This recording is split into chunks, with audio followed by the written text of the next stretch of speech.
right, let's quickly take this forward with Pallavi Ghosh, who's joining us live on the broadcast as well. So, Pallavi, as Shehzad Poonawala put it, that Sangat to gaya hi, ab Janpat mein bhi problem hai, goes on to indicate that the writing has been on the wall as far as the discontent brewing within the Grand Old Party against Rahul Gandhi is concerned. Yes, there have been lots of voices against Rahul Gandhi, and many of them have left the party also. And those who left the party have been very open about it, like Jitin Prasad or with Jyotiraditya Scindia. All of them have made the larger point is that one, Rahul Gandhi is extremely inaccessible, and the second thing is just doesn't listen to us. You cannot have a dissenting opinion as far as Rahul Gandhi is concerned. Any leader in a party doesn't have to be open about it, but behind closed doors, you also have to listen to the voice of dissent. And that has been their complaints against Rahul Gandhi. And now with yet another big setback in Bihar, Rahul Gandhi clearly blaming it on vote chori. His lackluster performance in the Lok Sabha, and in stark contrast, the performance of Priyanka has given more ammunition to the BJP. It's interesting you highlight that. Before we deep dive into, say, what has become so endearing about Priyanka Gandhi Vadra, also important to highlight all the losses that have been witnessed by the Congress party under Rahul Gandhi, whether it is the debacle in Bihar or, say, even the Congress tussle within, say, Karnataka Congress, or even what we had witnessed earlier in Rajasthan. Voices consistently have maintained that it is because the high command, particularly Rahul Gandhi, is so inaccessible. See, when I remember when that problem was happening in Rajasthan and it was also happening in Chhattisgarh, who was the one who stepped in? It was Priyanka Gandhi Vadra. Even as recently as the recent Lok Sabha winter session also, many of you would have noticed that Manish Tiwari and Shashi Tharoor were getting a chance to speak on the bills, whether it was a Shanti bill or whether it was a G Ramji bill. Now, both of the leaders were very clearly upset because on the discussion on Operation Sindoor, the two leaders who were a part of the multiple delegations which went abroad sent by the government, they were not given a chance to speak. So that angst within them was there.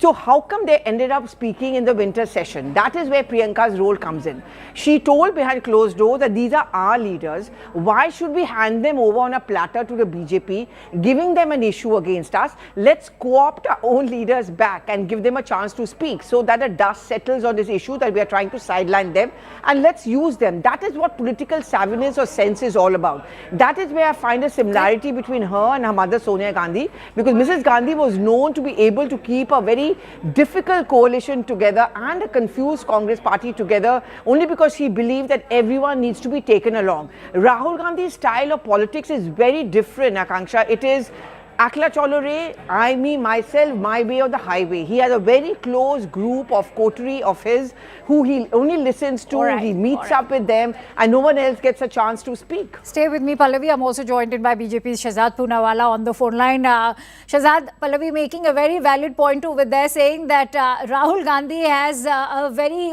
sort of tyrannical approach when it comes to handling the party concerns. It's always my way or the highway or the Akla Cholo way. Is that finally taking a toll on the party leadership now?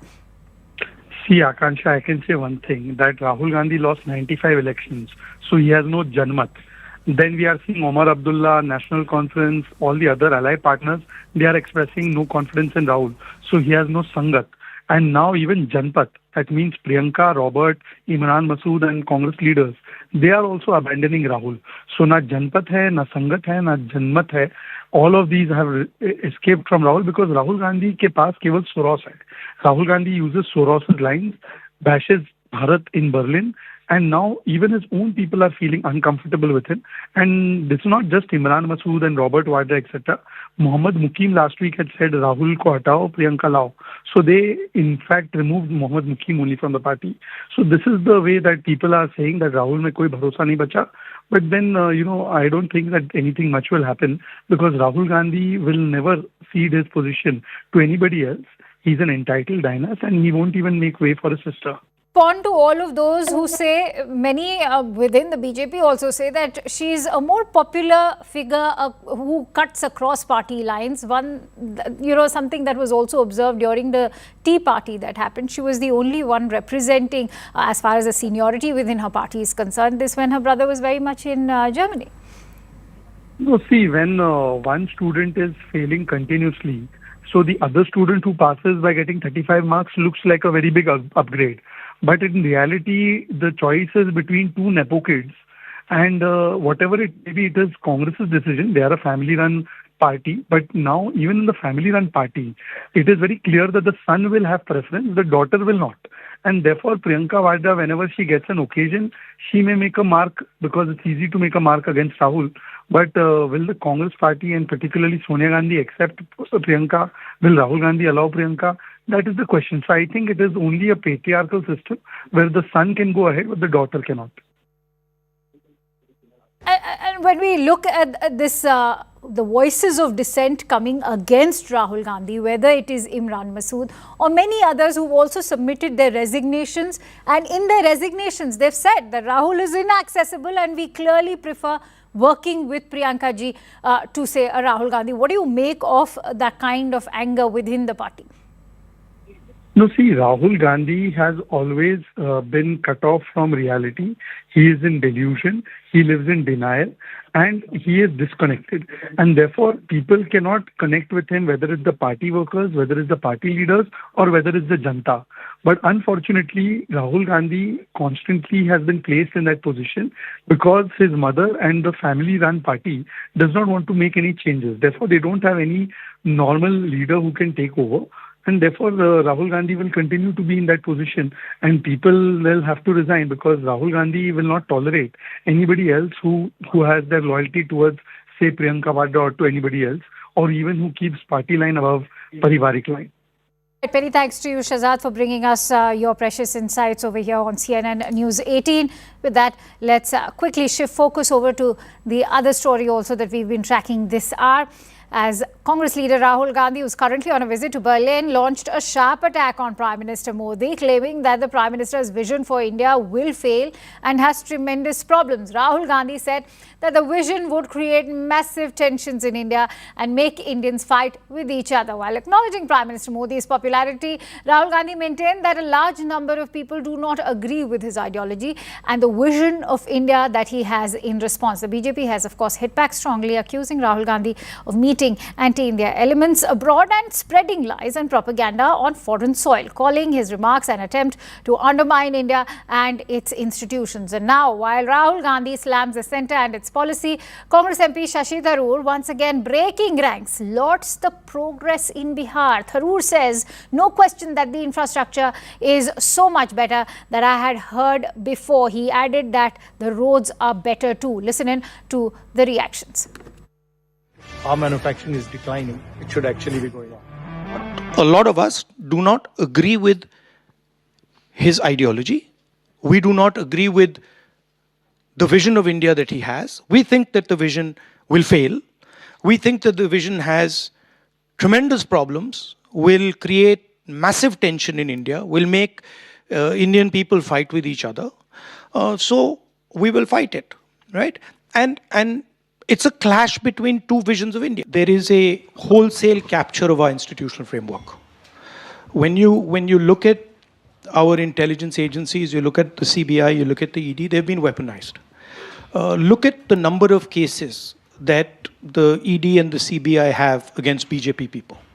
You'll find the answer zero, right? And look at the number of cases they have against people who oppose them, and you'll find that pretty much most of them are political cases. Once again, Rahul Gandhi has indulged in Bharat Badnami on foreign soil. There is nothing new in this. Rahul Gandhi should now rename LoP position not as leader of opposition but as leader of propaganda. Because going on foreign soil, meeting with anti-India elements, meeting with elements associated with George Soros who wants to destabilize India, and then spewing fakery and propaganda against India has become the full-time job of Rahul Gandhi. So time and again, Bharat का करो अपमान, भारत की संस्थाओं का करो अपमान, and China का करो गुणगान has become Rahul Gandhi's only patch. To undermine India in Modi Virod, he can go to any extent of Desh Virod. So if you can see the popular sentiment now against Rahul Gandhi, not just within the Congress party, but in fact across party lines, whether it is the wider opposition or say even the BJP, most of them have been attacking Rahul Gandhi for towing the anti-India line. Let's quickly take this forward with Pallavi, who will put that into perspective.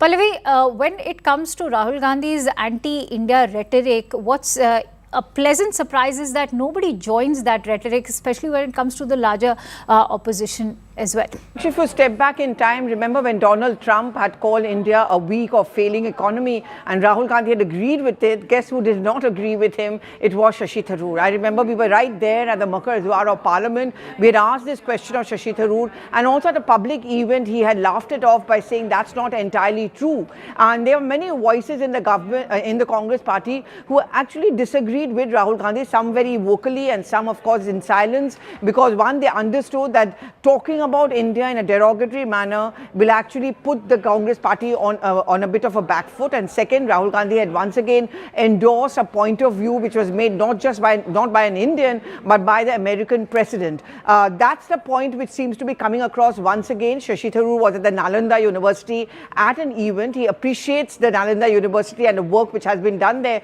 But more than that, he also talks about a Naya Bihar, which is so different from the earlier perception of Bihar being full of potholes, no highways, no good communication. So he's talking about a buzzing state, and this I don't think is going to make Rahul Gandhi comfortable, and certainly not the Maha Gadbandhan. The RJD plus the Congress leaders in Bihar would be very unhappy, because their slogan during the Bihar elections was precisely this, that Nitish Kumar's government had failed. The double engine ki sarkar had completely failed, and you have to give development a chance by voting for Maha Gadbandhan. Is this also adding insult to injury when it comes to Rahul Gandhi's own claims about that debacle in Bihar, where he's also spoken about vote chori and he tried to make other issues out of the state, but with Shashi Tharoor now maintaining that the state is doing very well under the current and the previous regime when it comes to its development and infrastructure? Well, if you look at Rahul Gandhi and if you hear his speech in Berlin, which we are putting out, he very clearly talks about turbulent times in India and how the people may take to the streets because there's no job opportunity, no development happen. Look at the timing of Shashi Tharoor's comment about Bihar. It's just at the same time when Rahul Gandhi is abroad. If that's not a sign of schism within the Congress party, then what else can be? And second, you're absolutely right, Akanksha, the entire pitch of the Congress and the RJD for the battle for Bihar was precisely this, that his whole claims about development are absolutely wrong, that there has been no development in the state, and that lie needs to be busted and can only be done if you give the Maha Gadbandhan a chance.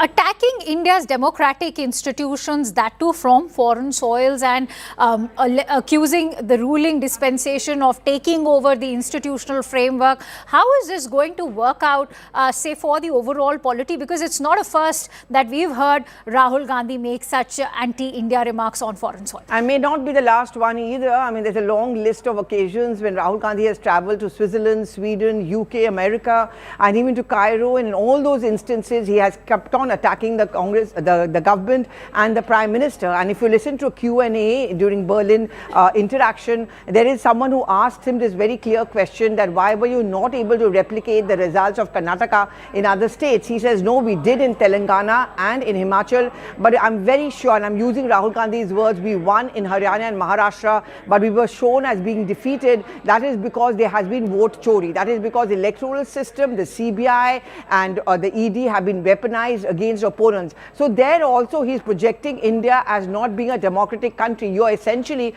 comparing or putting India on the same platter as, say, a Pakistan or a China is concerned. India is proud of its democratic traditions, governments come and go. And this narrative of Rahul Gandhi at an international platform which is beamed across the globe is something which gives an ammunition to the BJP and the critics of the Congress party, that there you have it. He holds a constitutional position, but why is he running down his own country? All right. Many thanks to you, Pallavi, for putting that into perspective for us. With that, let's also listen in to some more voices that have come in on this news story. Rahul Gandhi ने भारत का parliament में विपक्ष का नेता होना था। भारत का parliament का अंदर उसका कोई परफॉर्मेंस नहीं है। हर बार पार्लियामेंट के संदर्भ में विदेश जाता है, भारत का विरोध बात विदेश में करता है। ये विपक्ष का नेता नहीं, भारत विरोधी नेता है। बाहर देश में बोल के उसको क्या मिलेगा? बाहर देश वाले आके हमारे देश को ठीक करेगा क्या? सुधारण करेगा क्या? विकास करेगा क्या? इसीलिए राहुल गांधी अभी भी बड़ा नेता नहीं बना है, छोटा बच्चे जैसे अभी भी बिहेव कर रहे हैं, वही राहुल गांधी है। All right, let's now shift focus over to the killing of Dipu Das in Bangladesh. Massive protests have rocked India as Hindus united against Bangladesh's atrocities against Hindus. Thousands of Hindus gathered outside the Bangladesh High Commission in New Delhi to protest the non-stop attacks against the Hindus in Bangladesh. The demonstration was held against the brutal mob lynching of Hindu worker Dipu Chandra Das and what protesters have called a continuing genocide of minorities in India's neighbouring nation. In the latest footage as posted by the Bharatiya Janata Party, it shows some very disturbing, gut-wrenching visuals. As you can see Dipu on your screen over there. He is accompanied by the police in Bangladesh. In fact, almost handed over by the police over there to the angry mob that finally mob lynched Dipu Das. He even begs and pleads for his life. He can be heard pleading that he is innocent and he is begging for mercy. All right, let's quickly go across to Siddhant, who's reporting from the protest site as well. Siddhant, if you can take us through what's happening right now. The protests, I believe you've changed the location, but what has been the sentiment on ground? A lot of anger, in fact, ensuing on the roads of the national capital. But how far will this anger go is also a key question. Well, that's right, Akanksha. In fact, today there was massive protest in New Delhi outside the Bangladesh High Commission. Police did not let protesters enter the diplomatic enclave. It was happening 1 kilometer away from the High Commission. People were very angry.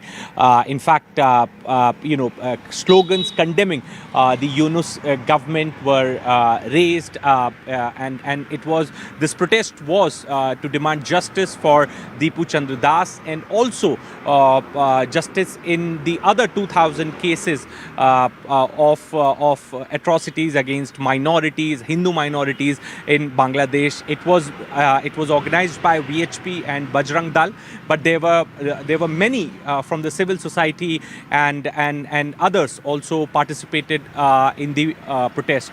So it lasted for 2 hours, but we could expect such protest to be taking place in the country in days to come as well. So people are angry, especially with the way things unfolded in Bangladesh in last 1 week with the killing of innocent garment worker, Hindu garment worker who was falsely accused of blasphemy, was then taken into custody by cops and later handed cops handed him over to the mob where when he was lynched. So the details of this case are really gory, and perhaps this has not only shaken Bangladesh but the entire world. In fact, this issue is being raised in Canada, in UK.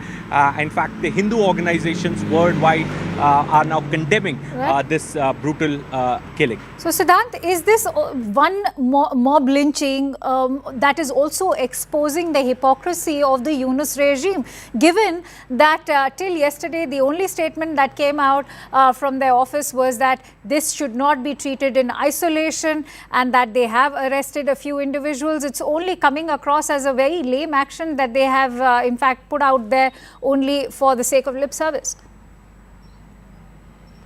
Well, that's right, Akanksha. Very lame action. In fact, I have been told that for first 12 hours there was no FIR registered in this matter. In fact, where local newspapers reported that when police was asked about this killing, police told local journalists that we are looking for his relatives to come and lodge the FIR. So for 12 hours the accused were not arrested. There was no action. Only after Amnesty International raised this this issue, Indian media and the global media started, talking about it. Perhaps Yunus government came under pressure, and immediately 10 people were arrested, and perhaps this message was posted on his from his own X account that 10 people have been arrested in the killing of Dipu Das. Then later, a foreign advisor said that he was a Bangladeshi citizen before anything else. So, definitely there was inaction. And Akanksha, this has largely been the conduct, the behavior of the police in Bangladesh in last 1 year. When minorities are attacked, when minorities are targeted, and if issue is raised, then they say that it is a political killing, or that person belongs to a political party, so he was targeted. So such lame excuse keep coming from the Yunus government, but this time around his government stands exposed, because those who have been supporting his interim government from the very beginning, the civil society, journalists and others, have also started questioning Mohammad Yunus's regime. Stay with me, Siddhant. We are also joined in by Yesha, who is currently stationed outside the Bangladesh embassy over there in Mumbai. If you can take us through what's happening over there. There's much anger brewing across India, and in fact it will be an understatement to say just across India. We have seen voices now come out from other nations like Canada as well. So give us a sense of what's happening, Yesha.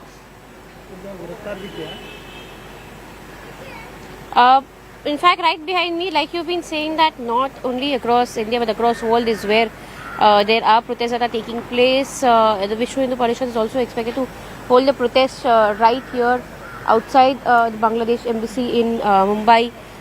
You see the tight police bandobast that's present at this location. Not only here but across the streets on both the ends, barricadings have been put. There's tight police bandobast. Apart from that, there are emergency response vehicles which have been set up.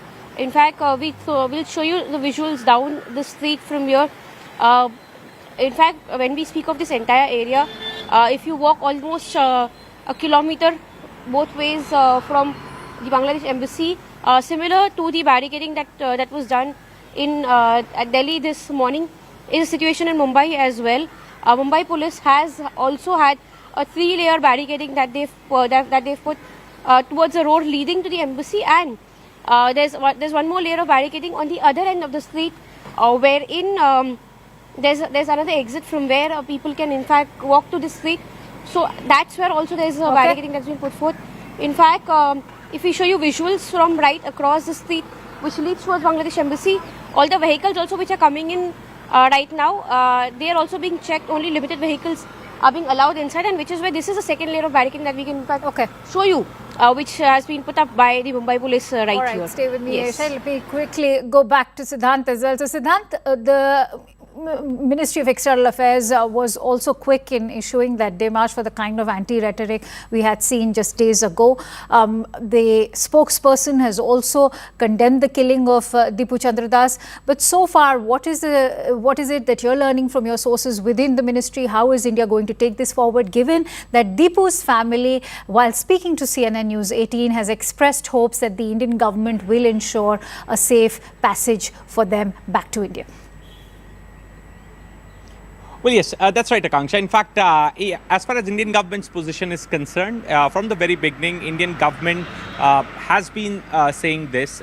In fact, at weekly press briefings and even Akanksha in his statements, that India is willing to work with the interim government of Bangladesh for the benefit of the brotherly people of Bangladesh. And in fact, India had tried to remain in touch with the interim government of Bangladesh. There have been several high-level visits also from Bangladesh to India. In fact, Bangladesh's NSA was in India last month. He met NSA Dowell for Colombo security conclave. So India is willing to cooperate. India is willing to engage with the government of Bangladesh. But this time around, Akanksha, it looks like that it is Bangladesh which is deliberately escalating tensions with India. First, when Usman Hadi was killed, radical groups made this claim that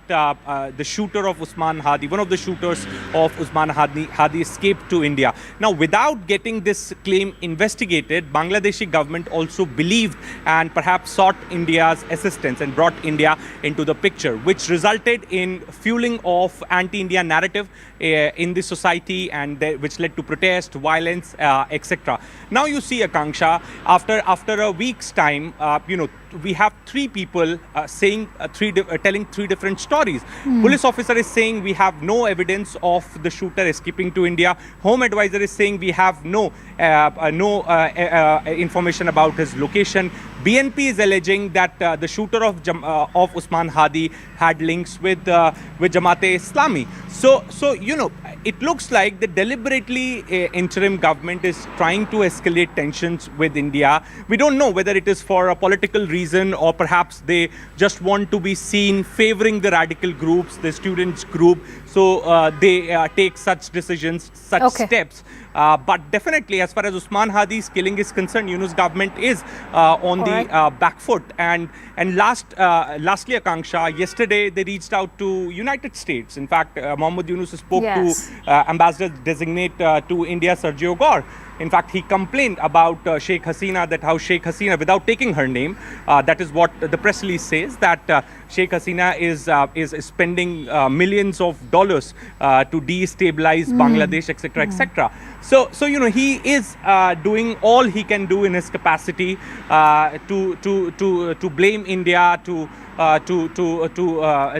name shame India. But the fact is that all he is not doing is to engage with India, and that is exactly what Indian government is looking right now. In fact, that statement was yet another sweeping statement coming in from the Yunus regime, and Yunus himself this time around without any credible evidence. Many thanks to you, Siddhant, for sharing all those extensive inputs and for putting that story into perspective for us. Now, CNN News 18 has also spoken to Dipu Das's brother, who said that his brother was innocent and they want a speedy return to India, and perhaps have also in fact appealed to the government of India to ensure a safe passage for their return. Listen in.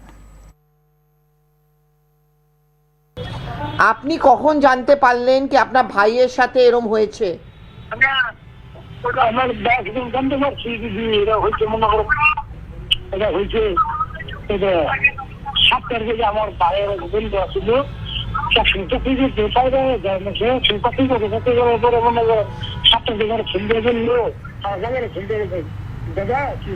আপনি দিবু তো আমার কি বলছে আপনারা আসছেন, আপনারা আমরা লাগাতে কয়েকটা নেতা নিয়ে ভালো ভালো নেতা নিয়ে ইয়ে দেন, আমরা থানায় যান, থানায় গিয়ে এই করেন তাহলে আমাকে থানার জন্য পড়া নিয়ে আনতে হবে। তার মধ্যে আতঙ্ক হয়ে গেছে যে আমার বাইরে কি করছে আর বাইরে কি করছে, বাইরে এরকম যাচ্ছিল না, বাইরে কিন্তু বাইরে কিছু কয়ে না, বাড়িতে ধর্ম খুব খুব ভালোবাসছে যে কোনো ধর্ম। আচ্ছা, তারপর আমরা গেলাম, যাওয়ার পর 10 মিনিট পরে ভুলতে গেছি ভাজা আছি, আপনার ছেলে যান না। আপনাদের কি কারোর সাথে আপনার কি কারোর সাথে কোনো দুশ্মনী ছিল? কেন এটাই বক্তব্য চলছে কি উনি প্রফেটের খিলাফ কিছু বলেছেন, এই জন্য ওকে মারা হয়েছে, এরকম কোনো ঝগড়া ছিল আপনাদের? হ্যাঁ বলুন, অবুদা বলুন। সব ঠিক আছে, সব বিষয়ে বলতে পারতাম। আপনারা পুলিশ কমপ্লেন করেছেন, কিন্তু এখন অবধি পুলিশ কিছু করেছে? পুলিশ যে ছিল আগে যে ছিল মনে করেন 10 জনের পরে বিচারে 2 জন, সেই 12 জনের ধরা হয়েছে, 12 জনের রিমান্ডে নেওয়া হয়েছে, রিমান্ডের জিজ্ঞাসাবাদ চলতেছে। চলার পর দেশের অজ্ঞাতনামা যারা দিচ্ছিল আর 5 জনের অজ্ঞাতনামা হামলা যে ইন্ডিয়ার আবার করা হয়, সিসি ক্যামেরা ফুটেজ দেখে ধরা হয়। কি আপনি কি বাংলাদেশ ছাড়তে চান, কি আপনি ভারতবর্ষতে আসতে চান? আপনার ভয় লাগে না? যদি কি করবো আমরা আসলে যদি আমরা তো মধ্যবিত্ত আমরা চাইতাম বা আমরা যদি এরকম যদি সামর্থ্য থাকতো যে আমরা কি আর বাংলাদেশে থাকতাম যে আমার ব্যাংকে বড় কাহিনী একশো কাহিনী আর হয়েছে কিন্তু কত এরকম কাহিনী একেবারে কম কিন্তু দিব আমার বাইরের দেয় একেবারে সবচেয়ে বেশি হয়ে গেছে আমরা যদি এরকম সামর্থ্য থাকতো থাকতাম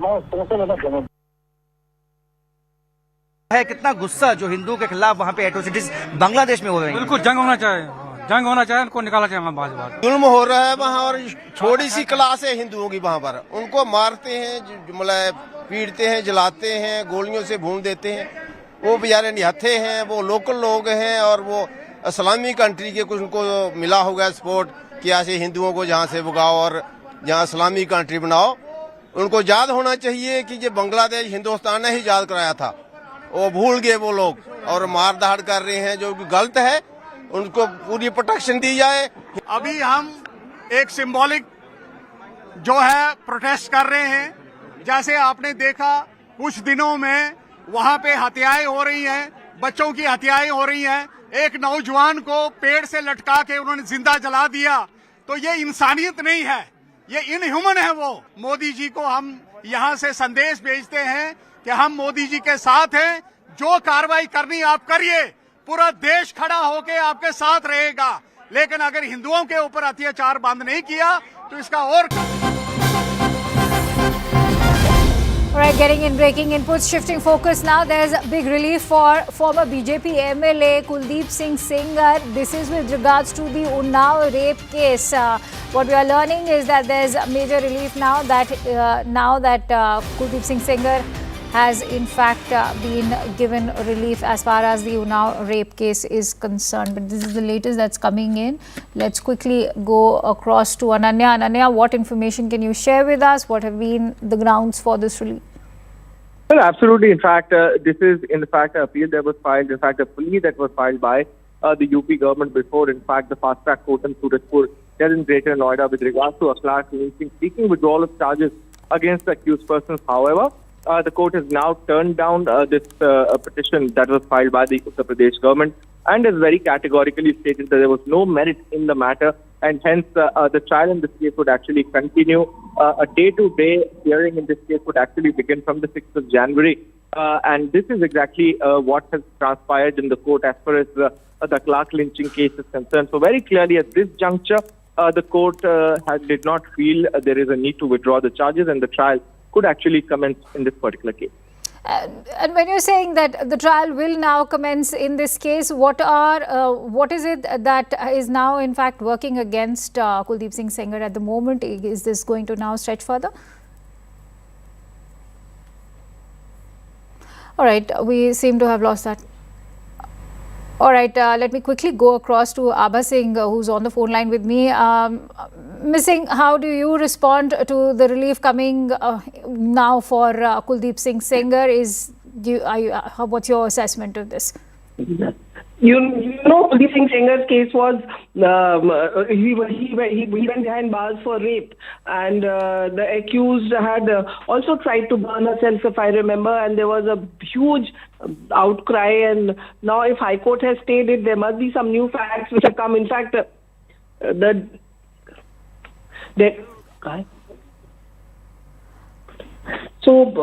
issue is this, that High Court, some new facts would have come before the High Court, and only on those grounds the High Court would have stayed in fact, the High Court has suspended the sentence which was awarded to him. The party had expelled Kuldeep Singh Sengar, and he was convicted for a life imprisonment by the trial court. So, we've seen in many cases that where lower courts have given harsh punishment, high courts have come up and diluted the punishment. So now we need to see that what grounds, that is important that we should know that on what grounds High Court has suspended the sentence, because this sends a very wrong message to all the victims who are fighting against rape, because it gives a message that if you get one of the best of the lawyers, then these high courts and supreme courts in appeal will stay the sentence. So I think this is not in good taste, and the government must go and appeal and see to it that this suspension is revoked. Right. So what are the options now? In fact, what the High Court, at the time of suspending the sentence, it has taken a personal bond of 15 lakhs with sureties. It has also said that the accused will not come within 5-kilometer radius of the victim, and he has been directed to stay in Delhi. And these are the conditions. I think some harsh conditions have been put. His passport also has been deposited. But yes, one can definitely go in appeal. I mean, the victim can come forward, but then you'll have to show how he's going to be a hazard, because he has been in jail for long enough. I think it would be a couple of years.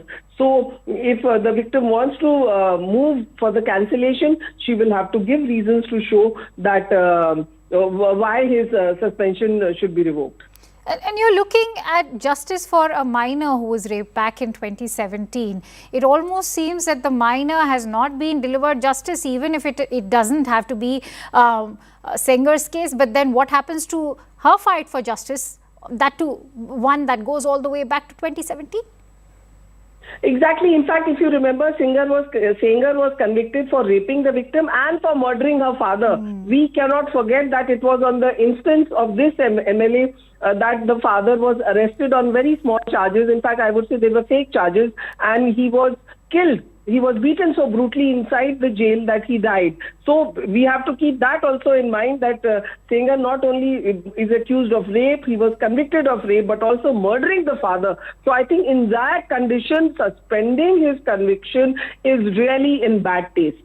All right, many thanks to you, Abha Singh, for joining in. As Ms. Singh was also highlighting, the High Court has imposed strict conditions on Sengar to stay in Delhi and not come close to the victim. But with that, getting in some more breaking inputs as far as the lynching which shook India. 10 years on, a clerk awaits justice. And remember, in 2015, he was killed by the vigilantes and killed because of faith and food. No one killed a clerk. UP government has their move has now backfired. The court is now going to hear the case daily, is what we are being told. This is to do with the lynching of a clerk, and 10 years on, justice still awaits. Let's quickly go across to Ananya, who's joining us live on the broadcast. Ananya, is it safe to say that a step in the right direction as far as justice for a clerk is concerned has been taken? Well, absolutely. In fact, it is a very big order that is coming from the fast-track court in Uttar Pradesh, though the detailed judgment copy is to be out very soon. But the facts that we know at this point of time is that the UP government had filed, in fact, a plea seeking, in fact, withdrawal of charges against the accused persons. However, the fast-track court in Surajpur has now, in fact, turned down that particular plea and has now ordered a day-to-day trial or day-to-day hearing in this particular matter from the 6th of January. So from the 6th of January, a day-to-day hearing in this case would actually begin. And that is exactly what would be happening as far as things are concerned. So very clearly at this juncture, the UP government's plea has been turned down. And that question, that who killed a clerk, might be answered very, very soon when from the 6th of January, this trial or this hearing, as far as a day-to-day hearing, would actually continue. The state government had also sought to withdraw the charges against all the accused that were involved in this lynching case. What were the grounds that the government was presenting before the court? Well, the government was presenting that the investigation says there is a lack of actual establishment as far as a proper case is concerned, and there were in fact various gaps which hinted that there might not be, these people might not be the actual killers of a clerk, and that is exactly why the UP government had actually sought this particular charges to be withdrawn. And that is exactly what has been turned out by the court today. So we'll have to wait and watch as to how things pan out and whether there would be some kind of a conviction that would be taking place as far as this case. So when it comes to the evidentiary issues or say the witness statements, have they finally worked in favor of a clerk's defense team? Well, absolutely. In fact, the court has also stated that, this application was actually filed when already a lot of statements had already been recorded, and that is exactly was also somewhere or the another ground. Though, let us wait for the detailed order copy to know actually what exactly transpired and what is exactly the court's opinion as far as this order is concerned, because the detailed order copy would shed light as to what went wrong as far as the UP government's plea is concerned, and why there is in fact a way that the court found that there is in fact, a trial that needs to be continuing in this particular case, and the hearing that needs to begin from the 6th of January. All right, let me quickly go across to Brinda Adige, who's joining me on the phone line. Brinda, how do you respond now that there's going to be a daily hearing on this case? Can we finally expect justice for a clerk, given that there was also a charge sheet which was filed, as we can see, back in the year 2015, but none of the parts in the charge sheet even mentioned cow meat? I'm glad that the court is taking such a strong and progressive step. And this is the right thing to do. That is what the law is. To ensure that with your evidence present, you see that the murderers are not let out. They have to protect. There was no cow meat, but more than the verdict that will come, that there was no cow meat and this man was literally witch hunting, because this was witch hunting and then lynched and then he was killed, is to say that any such cases in the future must be taken seriously. The police have not taken cognizance of this correctly. They also allow. Their patrolling is so terrible. Their own messaging of prevention is so bad. And now we are telling that the court is saying everyday hearing, which is also talking about the seriousness that the court is looking at in this nature. And innocent... You know what's very ironical is that this case had been transferred to a fast-track court just 1 year after the mob lynching took place in 2016. And yet his entire family awaits justice. In fact, it's also being pointed out that there's been a change in the witness testimonials as well. You're absolutely right. But we must understand, and no matter what other people say, I want to say that politics is playing everywhere. It's just who is more powerful at what point of time and who has that influence. So this was only transferred a year ago for whatever reason, but does it take so many years for a case to be reviewed by the system? Then there's something terribly wrong with the system, because there is supposedly a committee that reviews cases and ensures that, next course of action it is forwarded to. So if it has taken that particular committee this many years to transfer the case, it just goes to show what are the different powers that are at play. I think we are all being very, very sensitive and fashionable, and whatever words that we might use to say, let's not hurt so-and-so, let's not hurt so-and-so. The question here is, you have a time frame, the judges have a time frame, the court has a time frame. Why are you not following it? Who should question you? Give me a moment to read out what the application by the Joint Director Prosecution of Gautam Budh Nagar actually goes on to say. Both the complainants and the accused are residents of the same village, Bisada. Despite that, the complainant, which is a clerk's wife, and other witnesses, a clerk's son and daughter, have changed the number of accused in their statements. What do you make of this? Is there also intimidating of witnesses, perhaps what indicated, and what does it speak of the need for speedy and fast-track trials in India? Intimidation is certain. There is no doubt about it. Now, by law, how do you prove it? How do you bring evidence to it? All that is left up to the prosecution.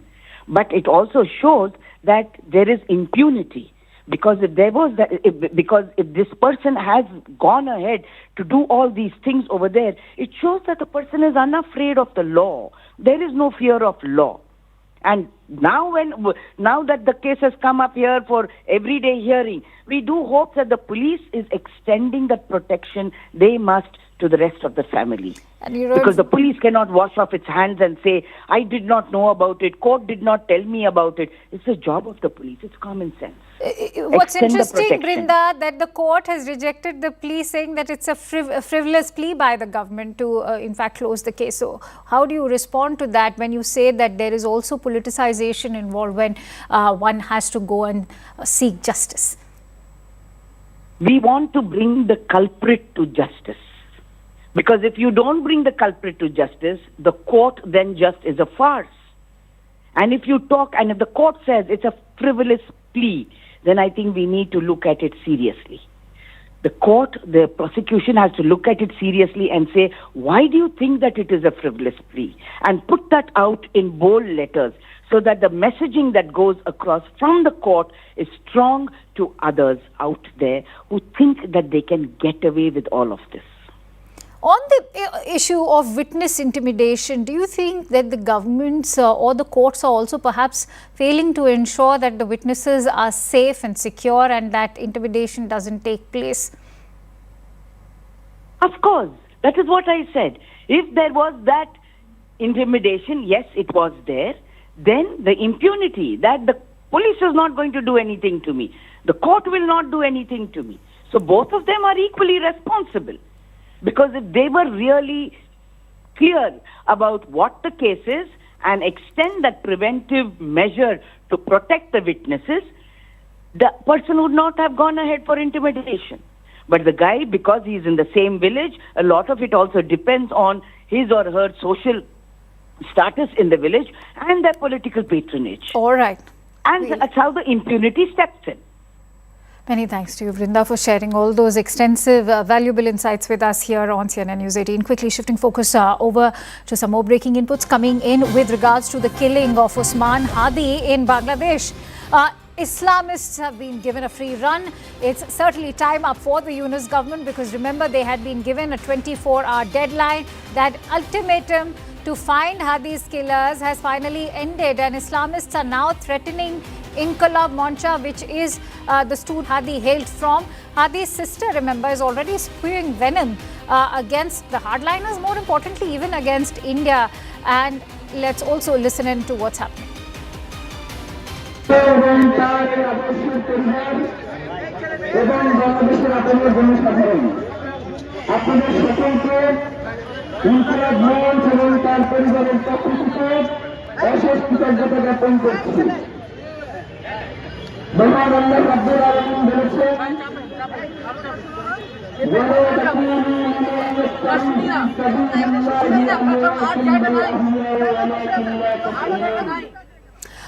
All right, let's quickly go across to Komalika, who's joining me on the phone line. Komalika, if you can take us through what is being announced over there on the stage and what do you make of this kind of gathering right now at the moment?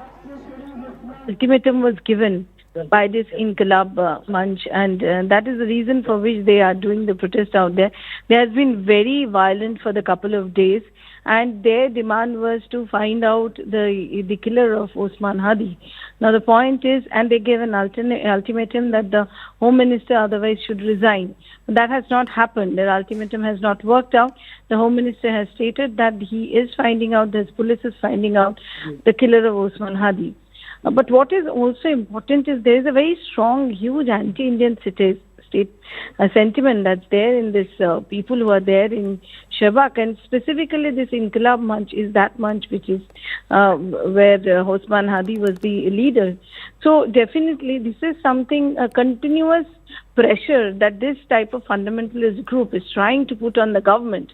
And on the other hand, the government is also not coming out very clean that whose involvement. And also the other thing that came up that is being claimed by the BNP, that the people who killed Hadi had direct links with Jamaat.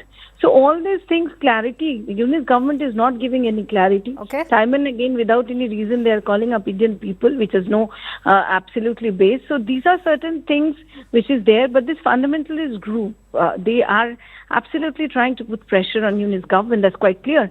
And Yunus is succumbing to it, but the Home Minister, still, he has not resigned. And that's what the point in which they're doing all this protest. So it's very apparent by now, the kind of rhetoric and the activities that are taking place in Bangladesh, that there is a conscious effort being made to divert all the attention over to India by pinning the blame onto India and Sheikh Hasina for this kind of rampant rioting.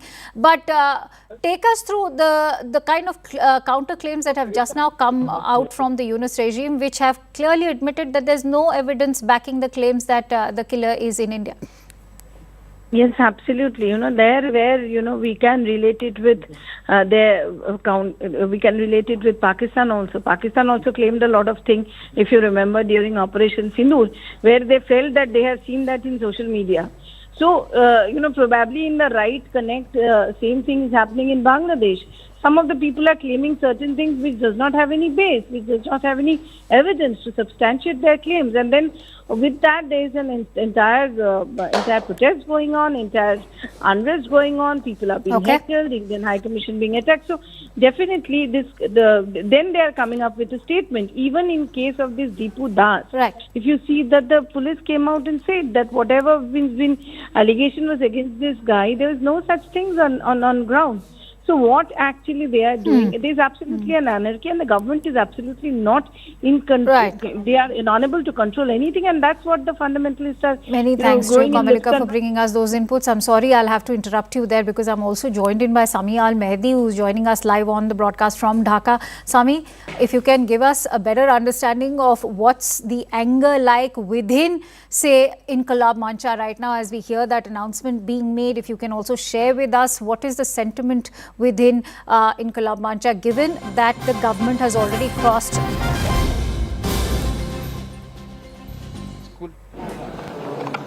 Who has led the Bharatiya Janata Party, AIADMK and other NDA alliance partners. We had very good meetings. We had very good discussions about strengthening our political work together, about fighting the 2026 assembly elections as a family, the NDA family, and under the leadership and guidance of Prime Minister Narendra Modi. We are very confident that NDA will have a sweeping victory in the 2026 elections. We have discussed today various plans for the coming few months. We are going to work to reach out, to meet the people of Tamil Nadu, to meet the aspirations of the youth of Tamil Nadu, to meet the demands of growth, jobs and progress that Tamil Nadu has suffered under the corrupt regime of DMK. It is important for the people of Tamil Nadu to get a good government, a government which is development focused, a government which provides for better future for the women of Tamil Nadu, for the youth of Tamil Nadu, for the farmers of Tamil Nadu, for the fishermen of Tamil Nadu, for the MSME, small industries and industrialists of Tamil Nadu, for the traders of Tamil Nadu, a government that provides a better future for our Tamil brothers and sisters is the commitment of the NDA, is the commitment of Prime Minister Narendra Modi, is the commitment of our leader in Tamil Nadu, Edappadi Palaniswamy, and together all the members and partners of AIADMK and BJP and other friendly parties of NDA will work for a bright future for Tamil Nadu.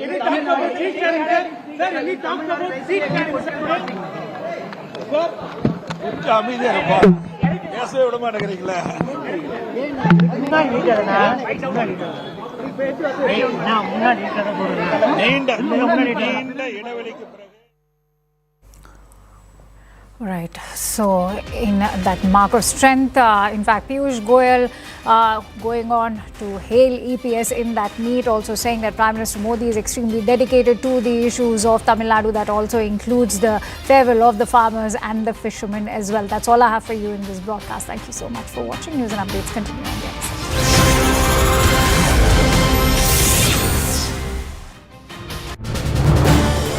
This is News 18 Network.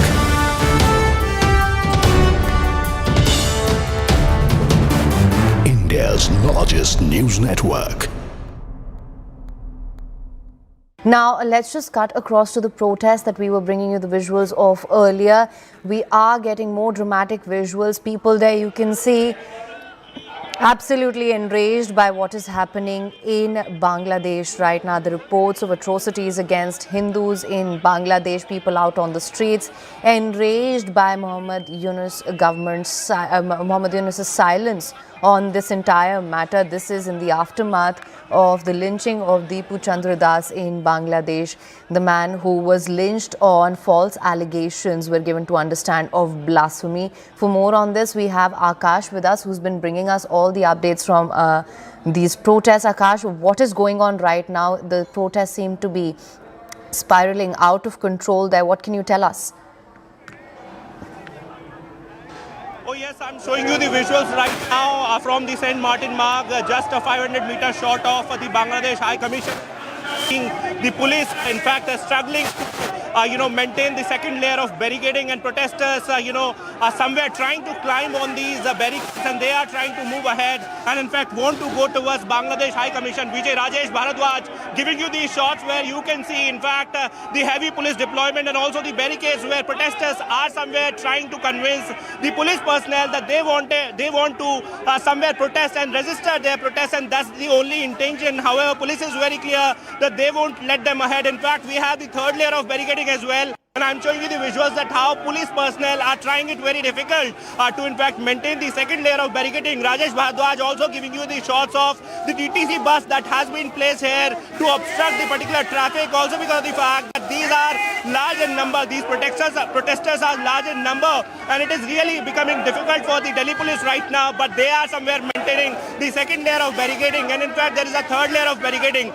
These protesters are very clear that they are against the atrocities against the Hindus that are happening in Bangladesh, and they want to protest against the Yunus government in Bangladesh, and that's the reason why, under the banner of Vishwa Hindu Parishad, they people have gathered here near Durgabai Deshmukh South Campus, very close to the High Commission of Bangladesh, protesting against the Yunus government. We are seeing, in fact, the activities since the 12th of December in Bangladesh, and in somewhere in reply to the sort of atrocities committed against the Hindus. These protesters have gathered here and are protesting today.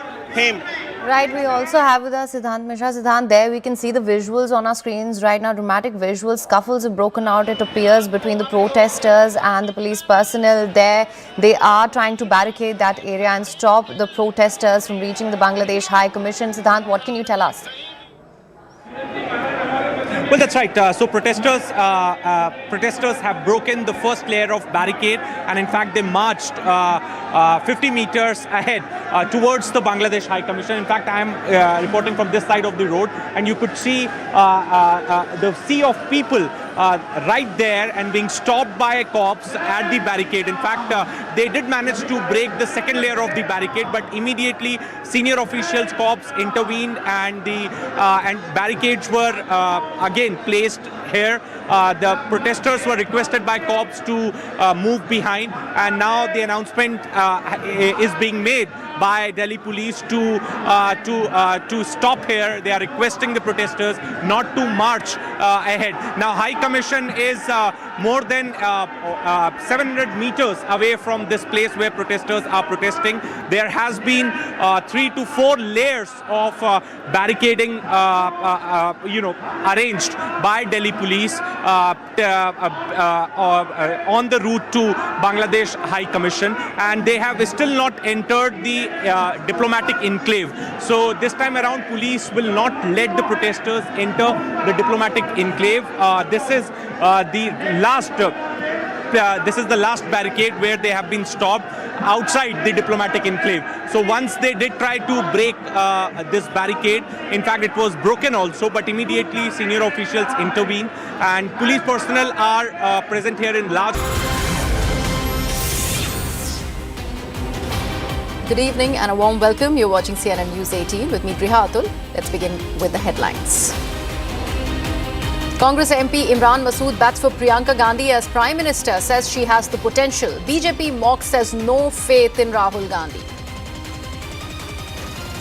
In Berlin, Rahul Gandhi continues anti-Modi saga. In fact, Shashi Tharoor upends his criticism, praises Bihar development model. Left ups the ante against Congress, questioning Rahul Gandhi's absence from the parliament and criticizing Priyanka Gandhi for tea with Prime Minister Modi post the G Ramji bill. Shocking torture video of Dipu Das posted by the Bharatiya Janata Party. In the video, Das can be seen pleading with his lynchers. "I am innocent," said Das. But Bangladesh cops handed him over. Dipu was left to be lynched. Hindu youth Dipu Das lynching sparks an outrage. Massive protests in the national capital over the killing. Family seeks return to India. Congress leader Digvijay Singh justifies Hindu hate, says attacks on Hindus in Bangladesh a reaction of atrocities here. UP court dismisses Yogi government's plea to withdraw prosecution case in 2015 Akhlaq lynching case. Court says plea is frivolous and without legal basis. Delhi Lieutenant Governor writes to Arvind Kejriwal amid politics over pollution, blames years of inaction. Let's begin with our top focus story. Amid a spate of anti-Hindu attacks in Bangladesh, senior Congress leader Digvijay Singh has said that the situation in the neighbouring country mirrors the communalism witnessed in India.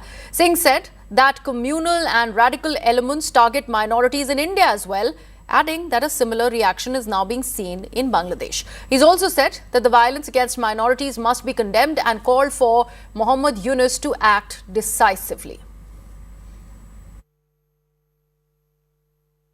देखिए, बांग्लादेश में जब से इस प्रकार का जो आंदोलन होकर सरकार बदली है, वहाँ वो सारे तत्व हैं जो कि धार्मिक उन्माद फैलाकर राजनीति करते हैं, जिनका विरोध शेख हसीना करती थी, जिनका विरोध शेख मुजीब साहब ने किया था। ये जो हालात हमारे देश में हैं, यहाँ वही धर्मांध फैलाने वाले कट्टरपंथी ताकतें जो हैं, जिस प्रकार से अल्पसंख्यक समुदाय के खिलाफ जो कार्रवाई कर रहे हैं, वही रिएक्शन वहाँ पर उस प्रकार का हो रहा है। हम बांग्लादेश में जो हमारे हिंदू भाइयों के साथ हो रहा है, ईसाइयों के साथ हो रहा है, उसकी घोर निंदा करते हैं।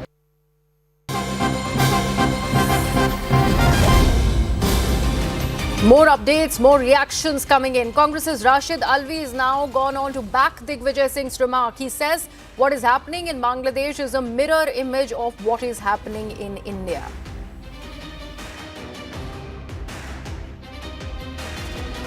दिग्विजय जी ने बिल्कुल ठीक कहा है। बांग्लादेश के अंदर कट्टरपंथियों की सरकार आ गई है। भारत के अंदर भी कट्टरपंथियों की सरकार आ गई है। वहाँ पर हिंदुओं पर जुल्म हो रहा है, मंदिरों को तोड़ने की बात हो रही है, भारत के अंदर मस्जिदों पर हमला हो रहा है, घरों पर मुसलमानों के बुलडोज़र चलाया जा रहा है। यहाँ भी कट्टरपंथी एक समुदाय के खिलाफ काम कर रहे हैं, सरकार काम कर रही है। बांग्लादेश के अंदर भी यही हो रहा है। मुझे लगता है कि दिग्विजय जी ने जो कुछ कहा है उसके अंदर कहीं कोई गलत बात नहीं है। Let me take this across to my colleague Pallavi Ghosh, who's now with us on the broadcast. Pallavi, it's not stopping from the Congress party. We were discussing this earlier and you had mentioned on how Digvijay's remark does not find any takers within his own party. But now this time it's Rashid Alvi saying the same thing. Well, Rashid Alvi, of course, belongs to that community, so he's obviously addressing his constituency. But Digvijay Singh has also often portrayed himself as a kind of a balanced leader who himself carries the flag of being a Hindutva leader with his credentials, but at the same time standing up for the minority of peace. But his comments have always stoked a controversy, whether it was on the Butler House, whether he's alleging that it was the RSS hand or the saffron hand behind the Mumbai 26/11 attacks. Now, these kind of comments which have come in both from Mr. Digvijay Singh and Rashid Alvi, it cannot be condoned and cannot be appreciated not just by the BJP but also by any of the political observers, because what is happening in Bangladesh is something which is heinous. We've been seeing pictures allegedly put out by the BJP also, by Dipu Chandra Das being dragged by the Dhaka police over there, him pleading to spare his life and denying that he had tried to make any derogatory comments about the prophets. And the best part of all this, and irony I would say of all this, is missed the fact that Priyanka Gandhi Vadra, no less, had spoken out against the Hindus being targeted in Bangladesh. She had appealed to the central government that we have to protect them. Then in that backdrop, these comments coming in from the two Congress leaders just does not make any sense. Of course, it's going to hurt the Congress party. During the election time and even otherwise, this is only going to embolden the point of view that the Congress does speak a language of appeasement and also dividing people along religious lines. Is this the official line of the party, Pallavi? Well, Rashid Alvi is a spokesperson of the Congress party, and even if he says that it's my point of view, that is not going to cut much ice, because it's very, very clear that he is also speaking as a spokesperson. Digvijay Singh has been pretty much a man with his own mind. He is not the party spokesperson, but he's someone who's been a three-time Chief Minister of Madhya Pradesh and also someone who was in charge of multiple states. He's a Rajya Sabha Member of Parliament. He's a veteran politician. Therefore, his comments cannot but be held taken seriously. Right. There is one thing to go after the Modi government and call it fascist. But there is another thing of drawing that equivalence, that parallel with Bangladesh, because we do know what is happening in Bangladesh. There is an erstwhile Prime Minister who is now seeking asylum in India. Yes, Sheikh Hasina is very much here in India. It's a point of anger in Bangladesh. But having said that, India has always wanted a stable, non-partisan government in Bangladesh. Bangladesh and India had at some point of time shared very, very good political equations. At this point of time, who would be comfortable seeing those pictures of a young man being lynched, leaving behind a family and crying relatives as well? We have spoken to all of them. But in this backdrop, if you're talking about a tit-for-tat kind of a politics, obviously you're going to embolden people in Bangladesh, in Pakistan, because that's exactly what they're going to be saying, that, you know, if tomorrow we carry out acts of terror, how can you rubbish us? Isn't there justification? In fact, very quickly, even in Pakistan, whenever there's acts of terror have taken place, Pakistan has, in Kashmir, Pakistan has always justified it that a voice of the independent people of Kashmir who want to break away from India. The idea of Azad Kashmir is something which is flaunted and tom-tom by Pakistan. Words of Digvijay Singh and Rashid Alvi will only embolden those voices. Right, absolutely. Pallavi, do stay on. We are going to be playing out that reaction of Mr. Alvi's once again for our viewers. Digvijay जी ने बिल्कुल ठीक कहा है। बांग्लादेश के अंदर कट्टरपंथियों की सरकार आ गई है। भारत के अंदर भी कट्टरपंथियों की सरकार आ गई है। वहाँ पर हिंदुओं पर जुल्म हो रहा है। मंदिरों को तोड़ने की बात हो रही है। भारत के अंदर मस्जिदों पर हमला हो रहा है। घरों पर मुसलमानों के बुलडोजर चलाया जा रहा है। यहाँ भी कट्टरपंथी एक समुदाय के खिलाफ काम कर रहे हैं। सरकार काम कर रही है। बांग्लादेश के अंदर भी यही हो रहा है। मुझे लगता है कि दिग्विजय जी ने जो कुछ कहा है उसके अंदर कहीं कोई गलत बात नहीं है। Pallavi, if I may ask you, how is the BJP taking this up? Both these reactions now, one by Digvijay Singh, this other one by Mr. Rashid Alvi. But beyond that, they've always called Rahul Gandhi a Chunavi Hindu. They've always called the Congress party anti-Hindu. When Congress decided to skip the Ram Janmabhoomi Bhumi Pujan and Pran Pratishtha, and on multiple occasions, when Rahul Gandhi was seen at temple hopping, the BJP said that, you know, he's only doing it for votes, and you accuse us of using religion as an electoral weapon. So the comments of Digvijay Singh and Rashid Alvi and the silence of the Congress party on both these two leaders certainly will not go down well. And as I said, it only weaponizes the BJP's narrative against the Congress, but more specifically against the Gandhis as well. Right, absolutely. There is a love-hate relationship that Digvijay Singh has had with the party, and you would be able to explain to us better because his brother saw expulsion from the party, and that's also a grouse that Digvijay Singh has with the Congress party. Are they really going to completely stay away from these comments? But if that were true, how will they back and justify what has been said by Mr. Alvi? You know, it's been since morning we've been hearing Digvijay Singh's comments. We haven't seen any rebuttal coming in from the Congress party. When it comes to Digvijay Singh, the Congress by and large chooses to ignore him. But you know, when someone else also makes a comment like Rashid Alvi has, and you still remain silent, which means that you are actually agreeing with this comment. To talk about Digvijay Singh, I mean, he was at one point of time considered to be the mentor of Rahul Gandhi. When Rahul Gandhi just made his foray into active politics, Digvijay Singh was in charge of UP. You know, all those campaigns of Rahul Gandhi to Bhatta Parsol and all was actually thought of by Digvijay Singh. Now that has been a huge climb down as far as Digvijay Singh is concerned. He is left much on his own. He's just being an MP, that's because many of his comments, and Rahul Gandhi, I remember at one point of time, had said it publicly at a press conference that I find many of his comments completely ridiculous. But despite that, he's making it, he continues to make it, and the Congress continues to remain silent. Absolutely. The fact that you did mention about Rahul Gandhi being called a Chunavi Hindu, Pallavi, there is a Hindu boy who has been lynched in Bangladesh. There are protests that are happening in our own country. Of course, VHP was part of that and was driving that entire protest.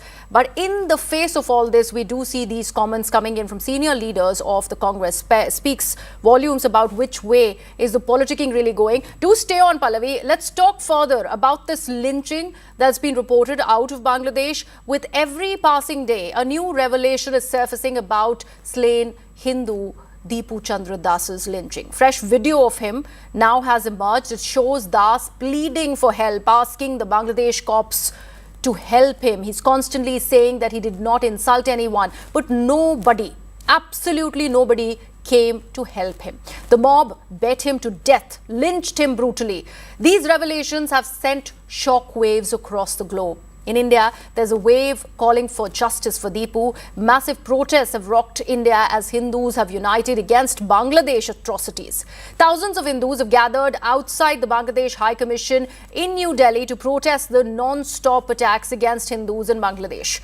The demonstration was held against the brutal mob lynching of the Hindu worker Dipu Chandra Das and what protesters called a continuing genocide of minorities in the neighboring nation.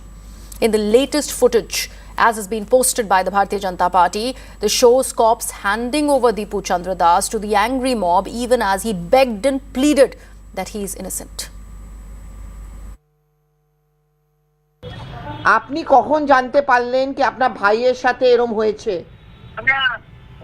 আমার bag জানতে পারছি যে এটা হয়েছে মনে করো এটা হয়েছে এটা 7 তারিখে আমার ভাইয়ের বন্ধু আসছিল একশো থেকে যে পাইরে যায় না সে সিম্পাথি করে যাতে করে পরে মনে করো 7 তারিখে খেলতে গেল জায়গায় খেলতে গেছে দাদা কি আপনি দিবু তো আমার মনে নেই এরকম কি বলছে তো আপনারা ক্লাস আপনি আমরা লাগাতে বড় কয়েকটা নেতা নিয়ে ভালো ভালো নেতা নিয়ে আসবে নিয়ে যান আমরা থানায় দিয়ে এই করেন না তাহলে কোনো থানার জন্য পড়া না আমরা তার মধ্যে আতঙ্ক হয়ে গেছে যে এই যারা বাইরে কি করছে আর বাইরে কি করে বাইরে এরকম যাচ্ছিল না বাইরে কিন্তু বাইরে কিছু করে না বাইরে ধর্মের খুব বড় খুব ভালোবাসছে যে কোনো ধর্ম আচ্ছা তারপর আমরা গেলাম যাওয়ার পর 10 মিনিট পরে ভুলতে যাই যে মজা আছে আপনি ছেলে যান না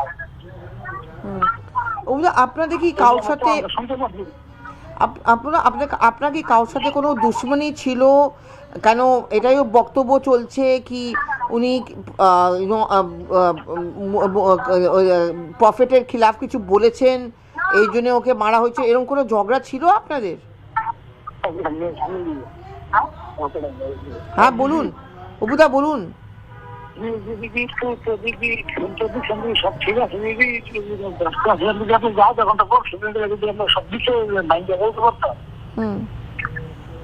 আপনারা পুলিশ আপনারা পুলিশ কমপ্লেন করেছেন কিন্তু এখন অবধি পুলিশ কিছু করেছে?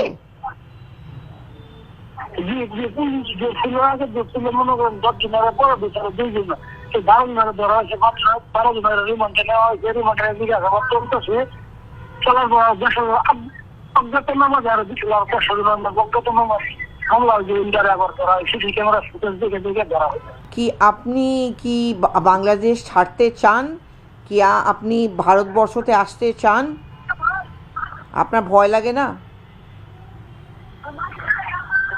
কি করবো আসলে যদি আমাদের মধ্যে চাইতাম বা আমার যদি এরকম সামর্থ্য থাকতো যে আমরা বাংলাদেশে থাকতাম আমার ব্যাংকে বড় কাহিনী একশো কাহিনী আর হয়েছে কিন্তু এরকম কাহিনী একেবারে কম কিন্তু দিব আমার বাইরের দেয় একেবারে সবচেয়ে বেশি হয়ে গেছে আমার যদি এরকম সামর্থ্য থাকে থাকতাম। Pallavi, you've spoken to Apu Das, the brother of Dipu Chandra Das, and it's a heartbreaking tale. Now that we are privy to that entire video with him pleading to the cops for, not exactly for mercy, but also claiming that he has been innocent, the cops did go ahead and hand him over to the lynch mob. And now his brother is appealing. I don't know how much the appeals will be heard of. They want a safe haven in India. In fact, when I did speak to Oppu Das and also his father last week, both of them said the same thing, that they have appealed and complained to the police. And in fact, there are visuals of Dipu Das sitting at the police station in Dhaka, where he's explaining his point of view, asking for protection, but he never got any of it. If you look at the pictures which have been put out by the BJP, he can be seen talking to someone on the phone. He was speaking to his family, and his family told me that, you know, we have been going from one pillar to another, appealing for finding out and identify who were the ones who killed my brother, but we've got zero response from the police. And they live in an area which is surrounded by many from the Muslim community. There are a large number of Hindus. So there is a fear factor. In fact, what Oppu Das also said is that with getting no cooperation from the police, we fear for our life, because Dipu Das also has a small child. We don't have a ration card, so there is no way we can go back to Delhi or India, because, you know, we are also not going to take people who cannot show proof that they are actually Indians. So these are the reasons why they are finding it very difficult. They're calling living in hell, and with zero help coming in from the police even after so many days, and so much of outrage that we have seen globally on the incident. Right, Siddhant also is with us on the broadcast. Pallavi, thank you so much for those inputs. Siddhant, can something be really done? What are the authorities here in India really saying? Because there is a lot of chatter around NRC and CEA in the face of these growing atrocities that have been reported out of Bangladesh. But for families like Dipu Das's family, who are now mourning him and his death, is there any way out of Bangladesh and entering India now? Well, look, you know, India has always been, you know, raising this issue with Bangladesh time and again. In fact, Prime Minister Modi is the first world leader to be raising the issue of atrocities against the Hindus and other minorities at the international level. In fact, India keeps, you know, during the official engagements, India each time around raised the issue of atrocities against the Hindus. In fact, today, Greha, when I was at the protest site, there were a lot of people from the civil society, you know, the other walks of life, and in fact, they all were saying one thing, that there needs to be something which we can do for them sitting here in India, maybe at the government level or maybe through some route, so that, you know, those families can be reached out, or you know, as you rightly said, some are saying that there needs to be a new law which needs to be brought in to protect the minorities in Bangladesh. A passage can be provided to them to be so that they can come to India, etc., etc. So definitely, even on the social media also, these chatter are going on. You know, people are coming up with the ideas how to protect minorities in Bangladesh, how India can step in to protect the minorities. So, you know, definitely the brainstorming is going on. The civil society, the Hindu groups are demanding Indian government to perhaps raise this issue, and so that you know, it does you know, have some impact on Hindus living in Bangladesh. Well, absolutely, Siddhant. Thank you so much for all of that information. We are shifting our focus now. We're getting some breaking news on the broadcast. Remember, we've been talking about atrocities on minorities in the neighboring nation, Bangladesh. A similar story emerges out of Pakistan as well, as Pakistan's treatment of Sikh leaders increasingly has started mirroring China's handling of Uyghur Muslims. Top Indian intelligence sources have told CNN News 18 all of this while there have not been any mass arrests. Sikh leaders are allegedly being subject to silent repression. My colleague Akanksha Swaroop is joining us with all the details as far as this big news break is concerned. Akanksha, what is the silent repression that one is talking about here? What is one learning of as far as these atrocities on the Sikh community in Pakistan is concerned?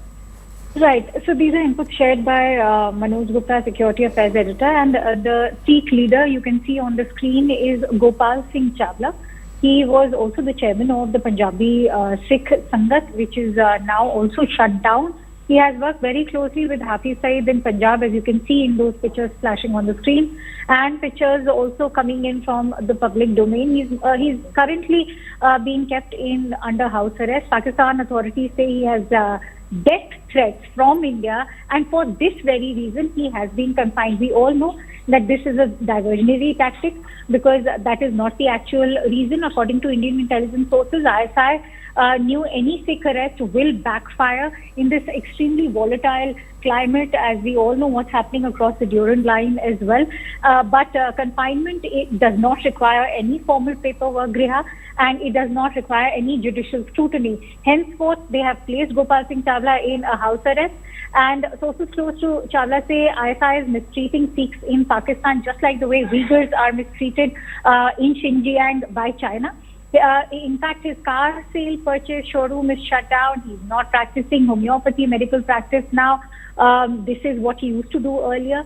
Earlier, Chawla used to even earn 4 to 5 lakh rupees a month, but now only 55,000 is being given to his family. After killing of Punjwar in Lahore by gangsters, ISI is now disowning the Khalistani groups in Pakistan, which for the longest time, they were the ones rearing only as an anti-India force. So Pakistan's treatment of Sikh leaders is for all to see now, as it's also bringing back horrifying memories of Uyghurs in China. Like China, no mass arrests is done to any of these Uyghur leaders, but they also, in fact, subject them to tremendous psychological pressure through isolation, monitoring and family separation, which is what even Pakistan is doing to its Sikh leaders. Oh, absolutely. Also mirroring what is happening to Imran Khan in Pakistan. Thank you so much, Akanksha, for those details. With that, we are shifting our focus. Let's now get you some of the other news stories. Newly appointed BJP National Working President Nitin Nabin held a roadshow in Patna along with Bihar Deputy Chief Ministers Vijay Kumar Sinha and Samrat Chaudhary and the State Unit President Sanjay Saraogi. AIADMK General Secretary K. Palaniswamy met with BJP Tamil Nadu election co-in-charges Piyush Goyal and Arjun Ram Meghwal to discuss the upcoming assembly elections in the state. The meeting was focused on strategies and coordination between the two parties ahead of polls. Former Tamil Nadu Chief Minister and senior AIADMK leader O. Pannirselvam is likely to meet S. Gurumurthy, hinting towards a possible political realignment. The speculation about the meet comes at a time when there is a buzz around OPS joining the NDA, though no official confirmation has been made yet. BJP's incumbent party chief JP Nadda and new working president Nitin Nabin will chair a virtual meeting with BJP Lok Sabha and Rajya Sabha MPs tonight at 9 p.m. The discussion will focus on upcoming party programs, including events marking former Prime Minister Atal Bihari Vajpayee's birth anniversary. 3 men disguised in burqas looted a jewellery store in Navi Mumbai, while a fourth accomplice reportedly assisted.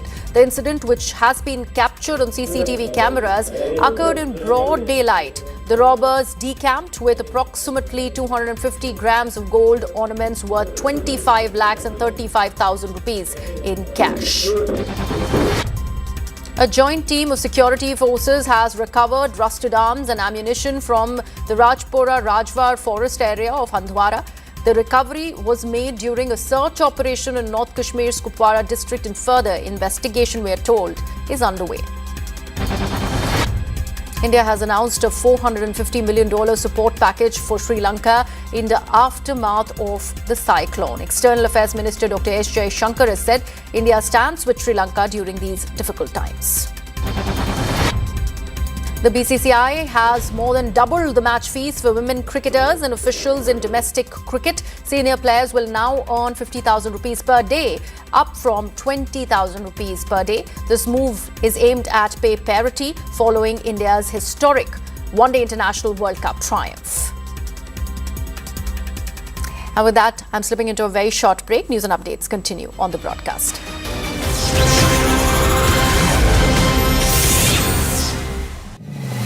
Many things have changed in the last 20 years, but our partnership with you only got stronger. Political parties. RTI enabled India's right to know. System needs to become more transparent. We saw terrorism's deadliest face. This is a terror attack on Mumbai. Visuals that will haunt Mumbai. A crisis that plunged the nation in panic. We are faced with a global slowdown. We saw India becoming cricket champs after 28 years. The nation chose a strong new leader. Narendra Damodar Das Modi. Indian Army. India attacking terror on enemy soil. Special forces crept behind enemy lines. An invisible threat brought the nation to a standstill. Not a single soul out here. A space flight that filled every Indian with pride. It's a very special liftoff. Will only the India taking its place among global leaders. One Earth, one family, one future. Time ticked on. The headlines kept changing. But we stood with you with the same energy, the same resolve. Celebrating 20 years of CNN News 18. Makes sense. This is News 18 Network.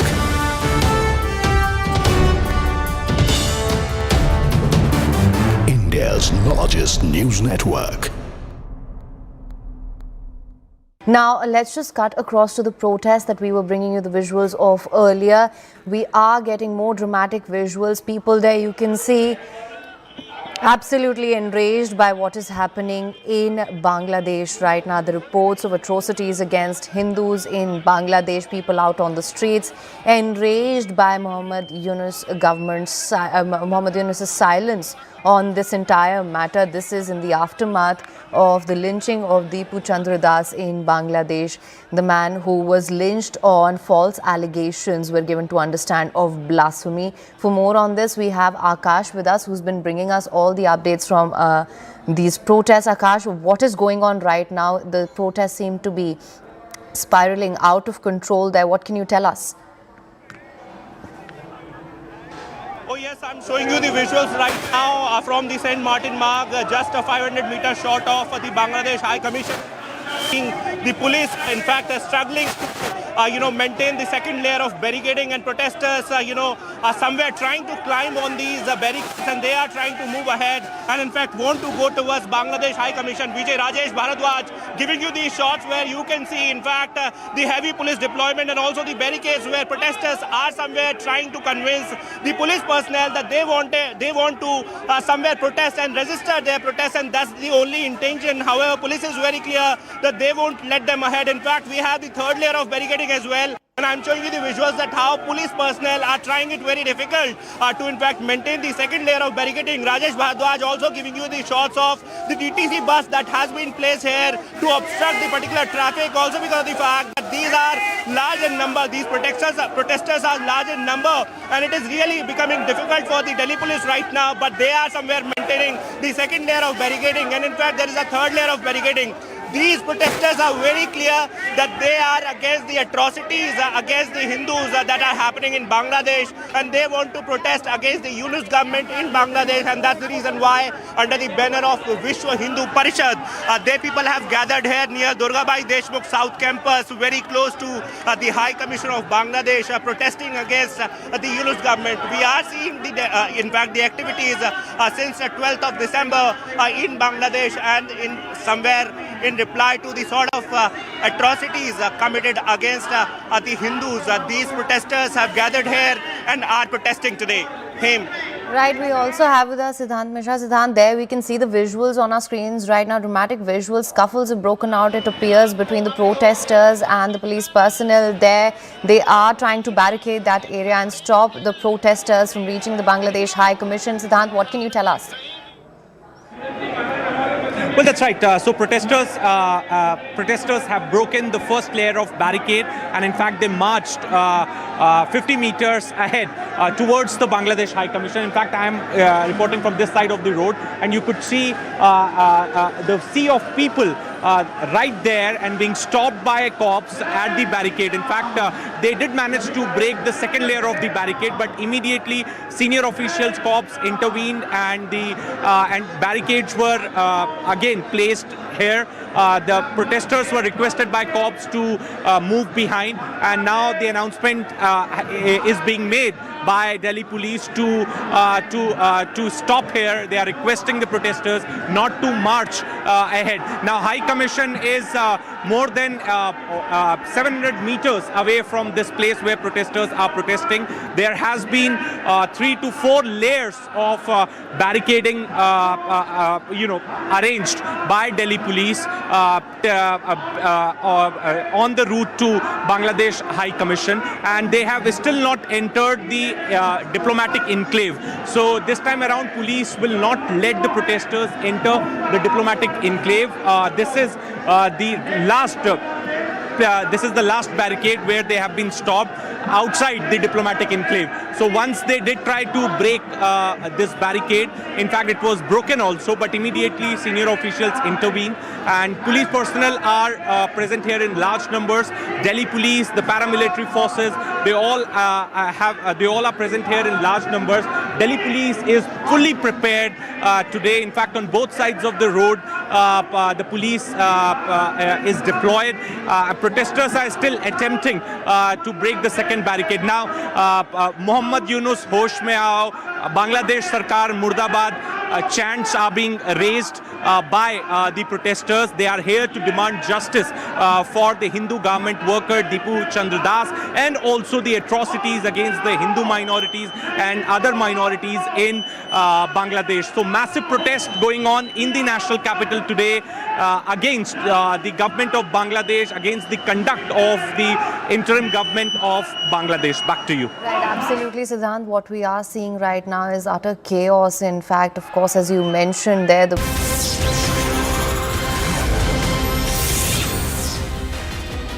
Welcome back. Now, in a major setback to the Uttar Pradesh government in the Elec lynching case, the Surajpur court has rejected a plea seeking the withdrawal of the case against the accused. The application had been filed by the Uttar Pradesh government requesting permission to withdraw prosecution. During the hearing, the court observed that the plea moved by the prosecution lacked merit and was without any solid legal basis. Terming the application irrelevant and baseless, the court dismissed it outright.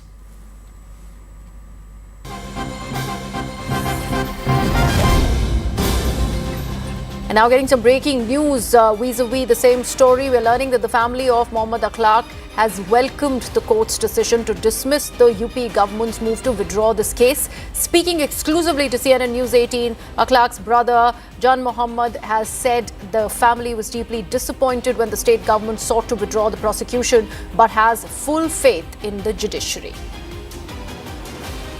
जो आज court का फैसला आया है, इसको कैसे देखते हैं आप? कोर्ट का तो बहुत अच्छा फैसला है सर, इसमें तो कोई कहने की बात ही नहीं है, क्योंकि एक आम आदमी न्याय के लिए कोर्ट पे ही तो विश्वास रखता है सबसे ज्यादा जी। तो कोर्ट तो मैं समझता हूँ अगर कोई गरीब आदमी है, बेसहारा आदमी, उसकी कोई सुनता नहीं है, प्रशासन नहीं सुनता है, सपोज पुलिस नहीं सुनती, तो फिर वो धमकी देता है कि मैं कोर्ट में तुम्हें देख लूंगा। जनरल सी बात कर रहा हूँ अमन साहब जी। तो जाहिर सी बात है कि कोर्ट पे हमें पूर्ण विश्वास है। शुरू से ही हम ये बात कहते आए हैं कि कोर्ट का जो भी फैसला होगा हमें मंजूर होगा। तो जो यूपी गवर्नमेंट ने ये स्टेप लिया कि जाके कहा कि केस विड्रॉ किया जाए, ये किस कारण से हुआ आपको लगता है? नहीं, सरकार हम तो ये सरकार ही बता सकती है भाई। जो आदमी एप्लीकेशन मूव कर रहा है, मतलब गवर्नर साहब के शुरू हुई थी वो, मेरे ख्याल में उनके अप्रूवल के बाद, तो जाहिर सी बात है कि वो तो गवर्नमेंट ही बता सकती है सर, मैं थोड़ी ना बता सकती जी। क्योंकि जब ये मूव हुआ तो आप काफी निराश थे? नहीं सर, हम निराश नहीं थे। हाँ, एक ये अफसोसजनक भी था और कुछ एक्सेप्ट होने की बात नहीं है अमन साहब। एक तो अफसोसजनक बात थी कि ऐसा कभी हुआ नहीं है कि ऐसे केसेज में कभी भी मुकदमे वापसी टालने के लिए किसी सरकार ने पहल की हो, मैंने कभी नहीं सुना है ऐसे केसेज का मामला। तो कुछ अजीब सा जरूर लगा था कि भाई क्या ऐसा है। पर मुझे ये भी पता है साहब कि धारा या तो 41 है या कोई और है जिसके तहत देश के हर नागरिक को उस न्याय पाने का अधिकार भी है। एक धारा ये थी, मान लीजिए 321 या जो भी थी, जिसके तहत गवर्नमेंट ने वो अधिकार है कि वो केस वापस लेने के लिए कोर्ट में याचिका दे सकती है, तो उन्होंने दी। तो दूसरा एक धारा ये भी है सर कि भाई हर नागरिक को न्याय पाने का अधिकार भी है, और भी है सर। और इतने साल हो गए जान मोहम्मद जी, मतलब केस तो कहीं पहुंचा भी नहीं लग रहा है, गवाहियां नहीं हो पाई हैं, सबको बेल मिल गया है इस केस में, तो आपको लगता है न्याय होगा? हाँ बिल्कुल सर, मुझे तो कोर्ट पर पूर्ण विश्वास है। मुझे तो कोर्ट पे पूर्ण विश्वास है, मुझे नहीं, मेरी पूरी फैमिली की बात कर रहा हूँ सर, और मैं समझ देश का विश्वास भी कोर्ट पे है sir. With that, we are shifting our focus. Congress MP Imran Masood has publicly advocated for Priyanka Gandhi Vadra to be projected as the party's prime ministerial face. He cited her recent stance on the Gaza conflict and her potential to lead the country as reasons for this endorsement. The statement comes amidst discussions on the party's leadership dynamics and the recent electoral performances. Meanwhile, the BJP has reacted to Masood's statement, noting that the Congress MP has clearly stated that he has no faith in Rahul Gandhi anymore.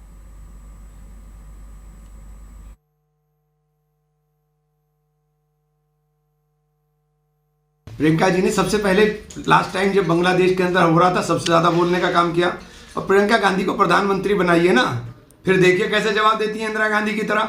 जैसे पाकिस्तान के 2 टुकड़े करके हाथ में देकर आई थी ना इंदिरा गांधी, ऐसी प्रियंका गांधी ऐसा इलाज करके आएगी कि ये भारत विरोधी अड्डा नहीं बन पाएगा। प्रियंका गांधी जिस तरह का इलाज करेगी, ये चेहरे के ऊपर 2 आंखें हैं, ये इंदिरा गांधी के पोता पोती हैं, ये 2 आंखें, इनको अलग अलग मत देखो। I think Priyanka also has learnt a lot from her grandmother, her father, Sonia ji as well, and her brother as well. And people do admire her. People see that she's got, when she speaks from her heart, and she speaks really on subjects that need to be heard, and she'll debate with them. And I think she has a bright future in politics, and I think a bright future in changing what is required on the ground in this country. I think so, and that is with taking everybody's consent in mind. Not her ideas only, the people's ideas are there to make the changes that they require, and I think this will happen in time. It's inevitable. और इमरान मसूद ने तो साफ साफ कह दिया कि अब उनको राहुल गांधी पर कोई भरोसा नहीं बचा है। अब राहुल हटाओ, प्रियंका जी को लाओ। प्रियंका जी को प्रधानमंत्री बनाने में अब उनको काम करना है। और इस बात का एंडोर्समेंट स्वयं रॉबर्ट वाड्रा जी की तरफ से भी आ गया कि हां बिल्कुल सही है। इसका मतलब जनमत तो राहुल से गया।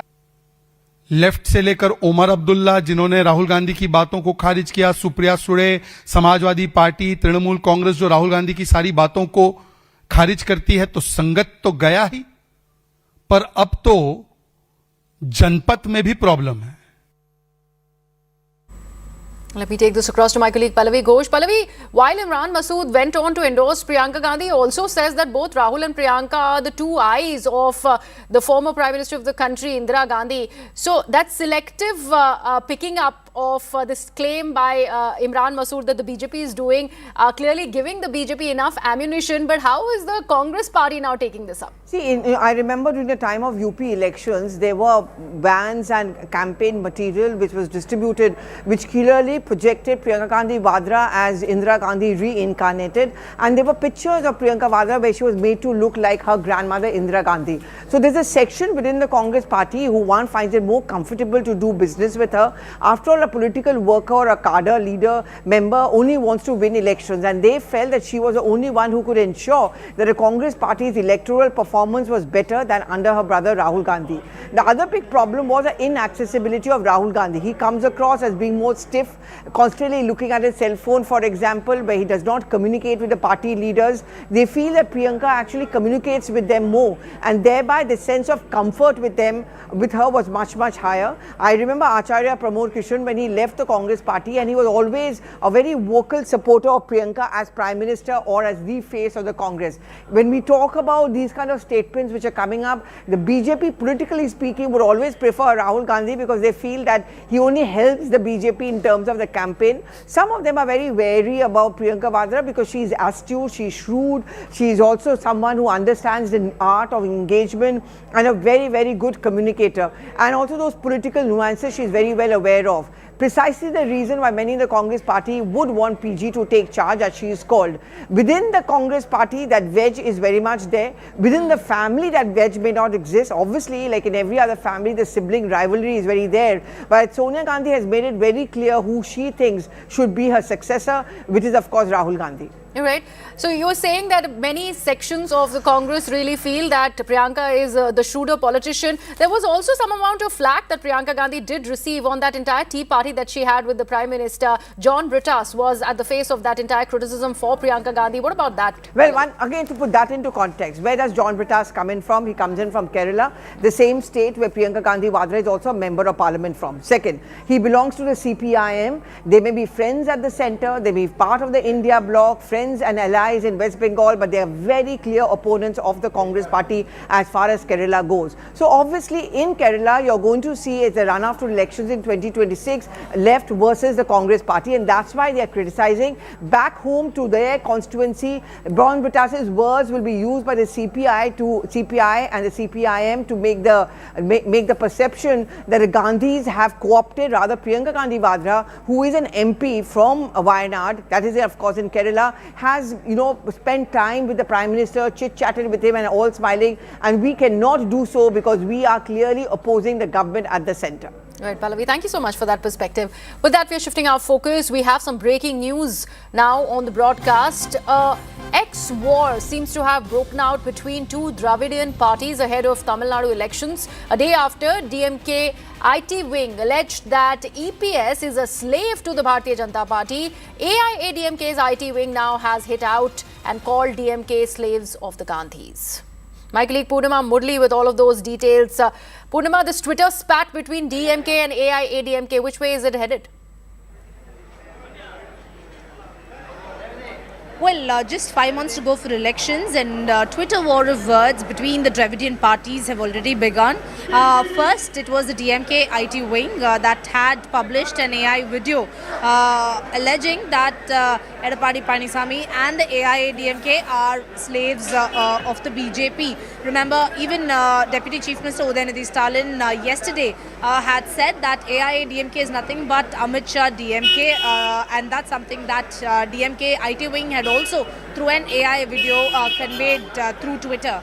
And now hitting back at the DMK is the AIADMK. The AIADMK says that DMK is a slave to the Gandhi family. So these AI generated videos are now doing the rounds. Heated exchange of words between the DMK and the AIADMK over these videos. Right, also there is another development, Purnima, that has emerged out of Tamil Nadu of this friction between the Gandhis, particularly the Congress party and the DMK. Which way does that go now from here on?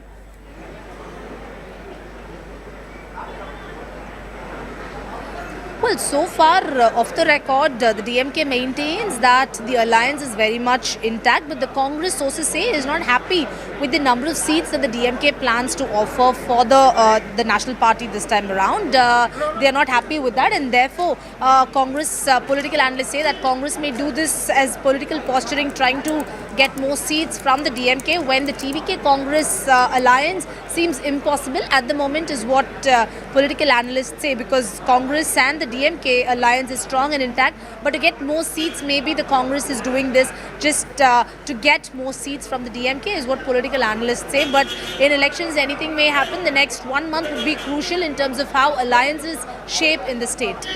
Right, even as this Twitter war is something that is generating that amount of chatter, there was Piyush Goyal very much present in Tamil Nadu and speaking about the AIADMK and the BJP alliance.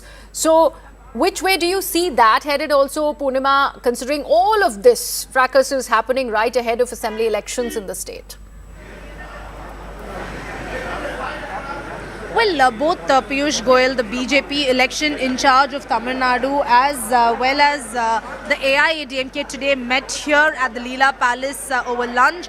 And sources say that yes, they did discuss seat sharing. The BJP this time is aiming to make inroads and wants to contest in as many seats as possible. And they've identified some of the constituencies in Tamil Nadu where the BJP thinks it can definitely win. Constituencies in Coimbatore, in Chennai are some of the areas that the BJP is looking at, and that is the discussion. The seat sharing talks began today, is what sources say.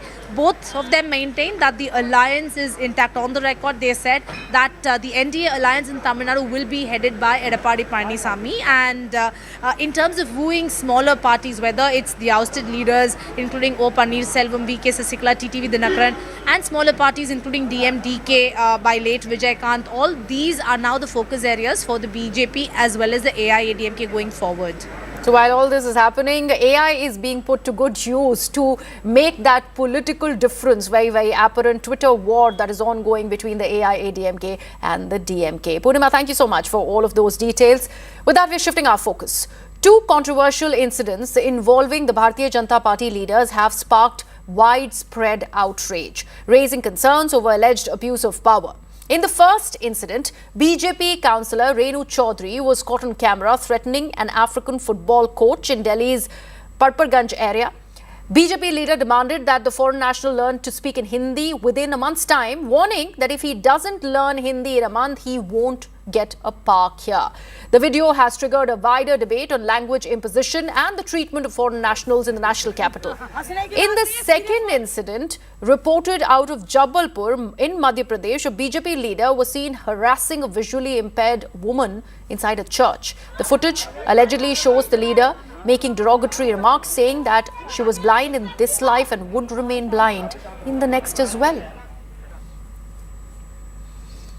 High-handedness on part of these BJP leaders. Clearly, the party has a lot of answering to do when it is about these incidents now going viral and demanding a lot of action. My colleague Nivedita Kumari Singh is now joining us on the broadcast. Nivedita, so far, the responses that have come in from the BJP on this? Yes, the councillor herself has posted an apology on Instagram this afternoon. While she has not mentioned about anything about that incident and what she has said, but she did said that as a councillor, it is her responsibility to act on the complaints that she received from the public, and it was only she apologized for the fact that she may have said something derogatory while acting on the complaints she has received. I went to the ground this morning, and we have learned that the actual issue on the ground was that there was lack of lighting in the park basically, and people were complaining about that, and that the gates were not locked at night, and because of these things there were some illegal activities happening inside the park after the sundown. However, the coach that was being questioned had a very nice image and had been teaching on that very ground from at least last 10 to 15 years. And everybody is saying that it is he who has maintained the park so far, while there is no efforts from the authority for cleaning the park. Well, thank you so much for that, Nivedita. And with that, we're shifting our focus. Let's talk about some entertainment news. This time, we have Hugh Jackman and Kate Hudson coming together in a very candid interview to talk about Song Sung Blue, I beg your pardon. This is a movie that is inspired by a true story that celebrates resilience, love and showing up for one another when life takes unexpected turns. Take a look. Isn't it amazing what happened to this couple, you know, and their whole world? I think that's, it drew me to the story, was reading it for the first time. And of course it said based on a true story. But you read it and you're like, there's no way all of this happened to a couple. And it sure did. And they are if you wrote quite it as resilient. Fiction. What? If you wrote it as fiction. Yeah, you'd be like, yeah. This is crazy. This is silly. I know. But I think that's part of the appeal of it. I was talking over you, sorry. Resilience. That's really, I think, what got me. This couple, and everybody in life knows this. Unfortunately, you sign up for life. You sign up to lifing and going left on you, and it happens. And how we show up for each other and how we stick there and rescue each other, I think, is what defines us. If I was to say, like, it's more of an artist, and to me that would just be Bob Dylan. That is always like, whenever I'm feeling like I need to reground myself and like remind myself of like where my soul is happy, I can put on a Bob Dylan album. Blood on the Tracks probably would be the one that I'd put on. Yeah. Seeing as it's holidays, I'm one of those, I do that. You're just in June. You're just going to put on Christmas songs. You're like, you know what? Santa Claus is coming In Australia, to we have a town. thing called Christmas in July. You do? Yeah, because Fun. every movie and every song and every store has fake snow on it, but it's 120 degrees, right? Yeah. At Christmas in Australia. So everyone's like, oh, So July's your winter. So we do it in July. Like there's a lot of places like Christmas in July. Yeah, that's when I want the roast everything. Maybe I need to move to Australia because Right. I could get to You could go, Christmases. exactly. Come for July. I find gratitude in the things that have like moved people and they want to talk about and they like to talk about it, you know? And sometimes it can be exhausting because you're like, you know, but because you kind of have to answer the same question and you're doing it for 20 years, you know? But there's like, that's what we do it for. Like I make a movie to make someone happy. If it stays with them for that long, then Yeah. how glorious is that?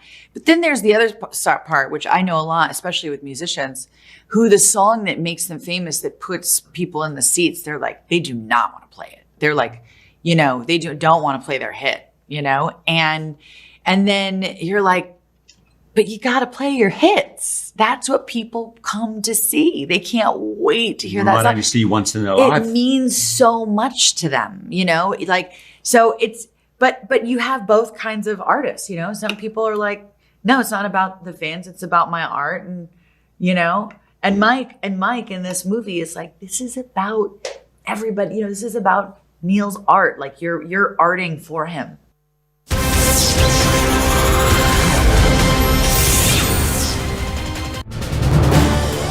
This is News 18 Network.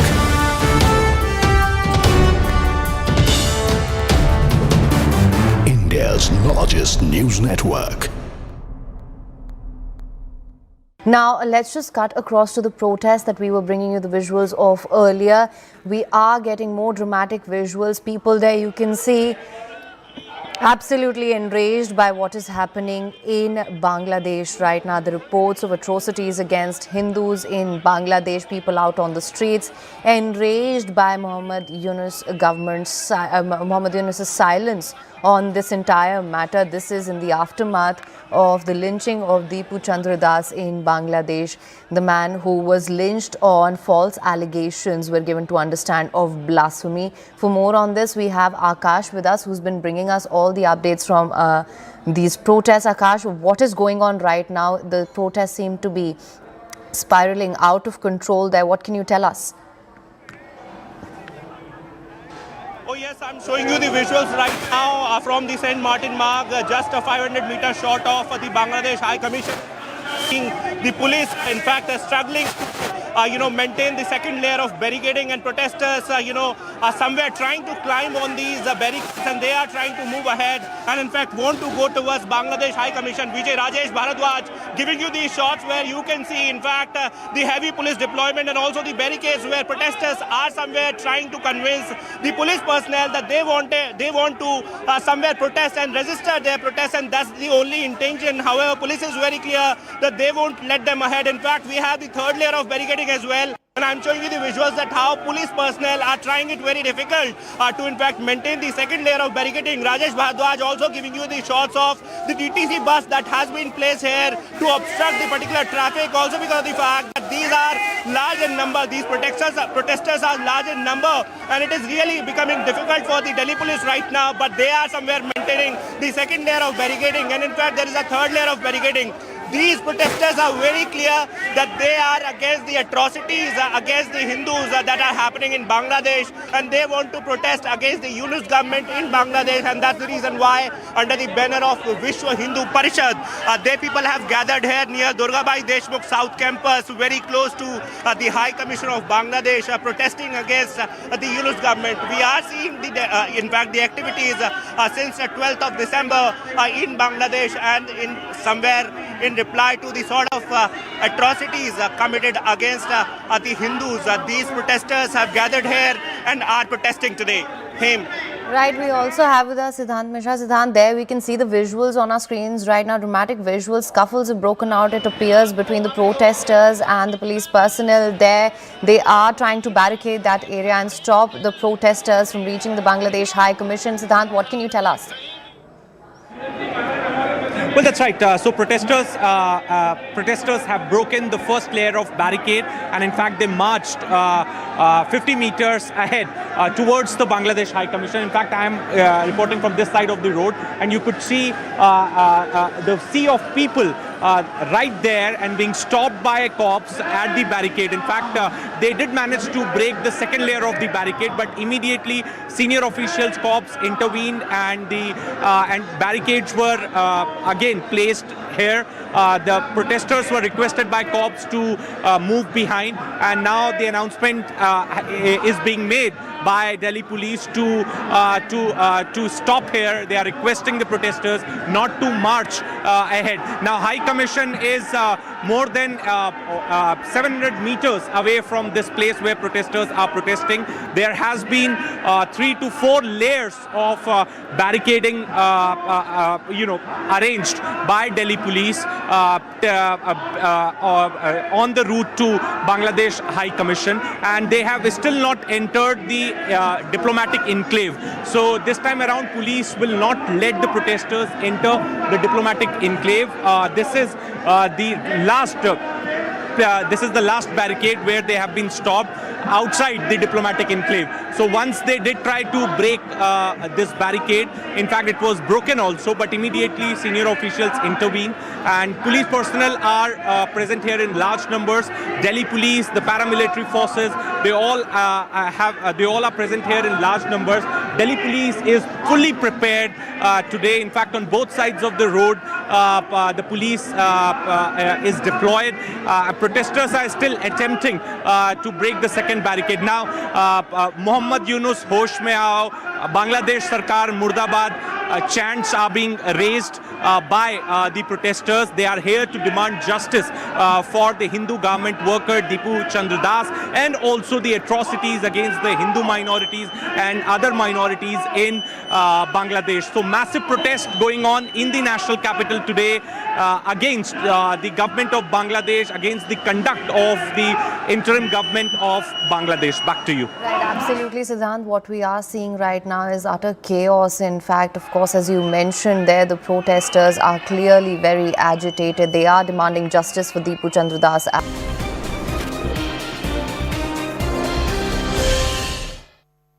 Good evening, hello and welcome. You're watching CNN News 18. This is Nation at 5 with me, Poonam Burde. Let's get you started on this edition with the headlines.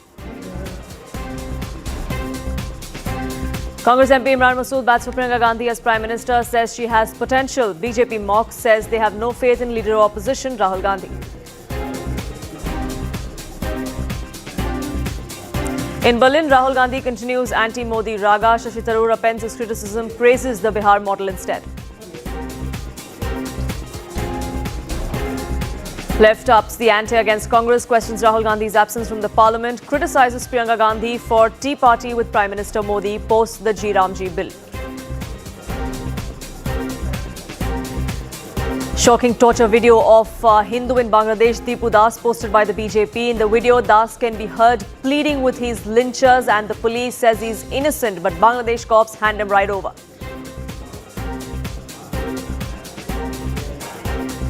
The lynching of Dipu Das sparks massive outrage, protests across the national capital and in India. Global condemnation also comes in. Family now seeks return to India. The Congress's Digvijay Singh justifies Hindu hate in Bangladesh, says attacks on Hindus in our neighborhood is a reaction of atrocities here. Uttar Pradesh court dismisses Yogi government's plea to withdraw prosecution case in 2015 Akhlaq lynching case. Court says plea is frivolous and without any legal basis. Delhi Lieutenant Governor writes to Kejriwal amid politics over pollution, blames years of inaction, gives a clean chit to the current BJP government.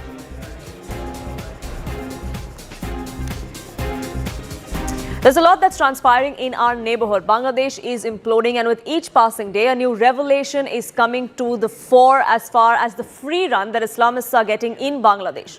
One aspect of it, and what we're witnessing, is the kind of atrocities that have been meted out to minorities in Bangladesh. The one instance that is now sparking outrage across India and across the world is the lynching of Dipu Das. A fresh video has now emerged, which was posted by the BJP here, which shows Dipu Das pleading for help. He's asking the Bangladesh police to keep him, not hand him over to the mob that was waiting outside. He keeps pleading for his innocence, constantly saying that he did not insult anyone, and the allegations of blasphemy are completely incorrect. But nobody comes to his help. In fact, the police then eventually hand him over to that angry, irate mob that was waiting to lynch him.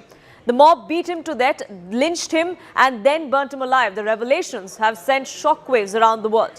In India, there was a wave of justice, a chorus for justice that was only growing. We saw massive protests rock here in the national capital. Protesters, especially Hindu groups, united against these atrocities in Bangladesh. Thousands of Hindus gathered near the Bangladesh High Commission in New Delhi. They were eventually stopped by the Delhi police, but the pressure is mounting on Dhaka to take action.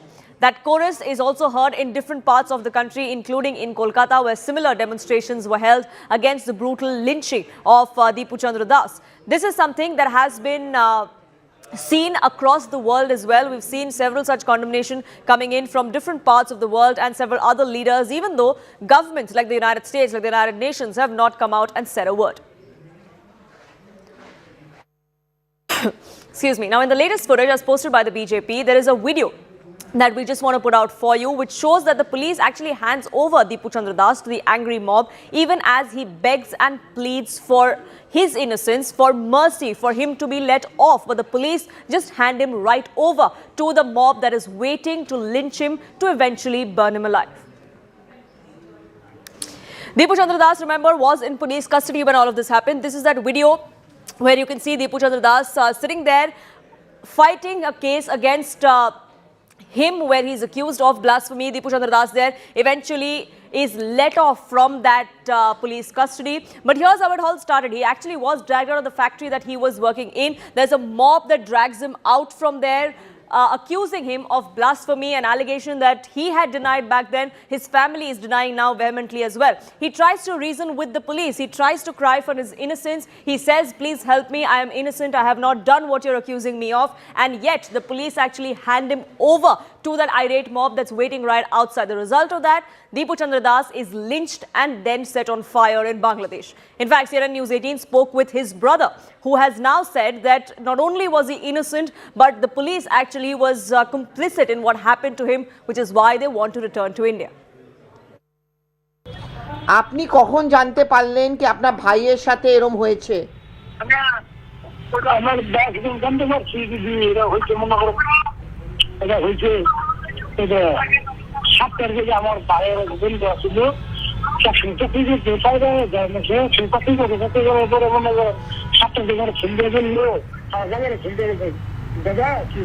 আপনি দিবু তো আমার মনে কি বলছে, আপনারা আসছেন, আপনি আমরা এলাকাতে কয়েকটা নেতা নিয়ে, ভালো ভালো নেতা নিয়ে নিয়ে যান, আমরা থানায় যান, থানায় গিয়ে এই করেন না, তাহলে আমাকে থানার জন্য পড়া নিয়ে আনতে হবে। আমাদের আতঙ্ক হয়ে গেছে যে আমার বাইরে কি করছে, আর বাইরে কি করলো, বাইরে বাঁচছিল না, বাইরে বাইরে কিছু করে না, বাইরে ধর্ম খুব ধর্ম খুব ভালোবাসছে, যে কোনো ধর্ম। আচ্ছা, তারপর আমরা গেলাম, যাওয়ার পর 10 মিনিট পরে ঘুমতে গেছি, রাজা আছি, আপনি ছেলে যান না। আপনাদের কি কারোর সাথে আপনার কি কারোর সাথে কোনো দুশ্মনী ছিল? কেন এটাই বক্তব্য চলছে কি উনি প্রফেটের খিলাফ কিছু বলেছেন, এই জন্য ওকে মারা হয়েছে, এরকম কোনো ঝগড়া ছিল আপনাদের? হ্যাঁ বলুন, অবুদা বলুন। সব ঠিক আছে, সব বিষয়ে মাইন্ডে বলতে পারতাম। আপনারা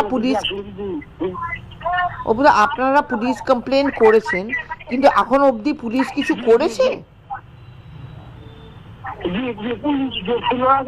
মনে করেন 10 জনের পরে বিচারে 2 জন, 12 জনের ধরা হয়েছে, 12 জনের রিমান্ডে নেওয়া হয়েছে, রিমান্ডের জিজ্ঞাসাবাদ চলতেছে।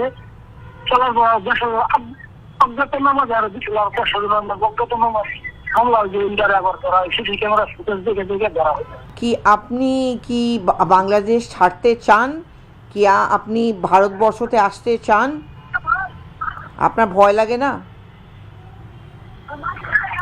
যদি কি করবো আমরা আসলে যদি আমাদের মধ্যবিত্ত আমরা চাইতাম বা আমরা যদি এরকম যদি সামর্থ্য থাকতো যে আমরা যে বাংলাদেশে থাকতাম যে আমার ব্যাংক ওরা কাহিনী একশো কাহিনী আরো হয়েছে কিন্তু কত এরকম কাহিনী একেবারে কম কিন্তু দিব আমার বাইরের দেয় একেবারে সবচেয়ে বেশি হয়ে গেছে আমরা যদি এরকম সামর্থ্য থাকতো থাকতাম চলে থাকতাম। My colleagues now join us, getting us more perspective. Pallavi Ghosh joins me from the national capital here from our News 18 newsroom. Sami Al-Mehdi, our journalist from Bangladesh, my colleague, also joining us. But Pallavi, I want to get you in first because we want to specifically talk about Dipu Chandra Das and what Bangladesh has been doing to ensure that his killers are given justice. And to talk about that investigation, very little, I would say. Yeah, yes. If you go by the words of his father, who I spoke to last week, and by Opu Das, who's the brother of Dipu Chandra Das, he made it very clear that there have been multiple occasions when they've gotten to the police, they've asked for some action, or they at least want the killers or those who are responsible, who provoked the crowd to lynch his brother, to be identified, and some action should be taken against them. In fact, they spoke to me also about the video which has been put out by Tejinder Bagga, where Dipu Chandra Das can be seen pleading with the police that let me go, I never used any derogatory word against the Prophet.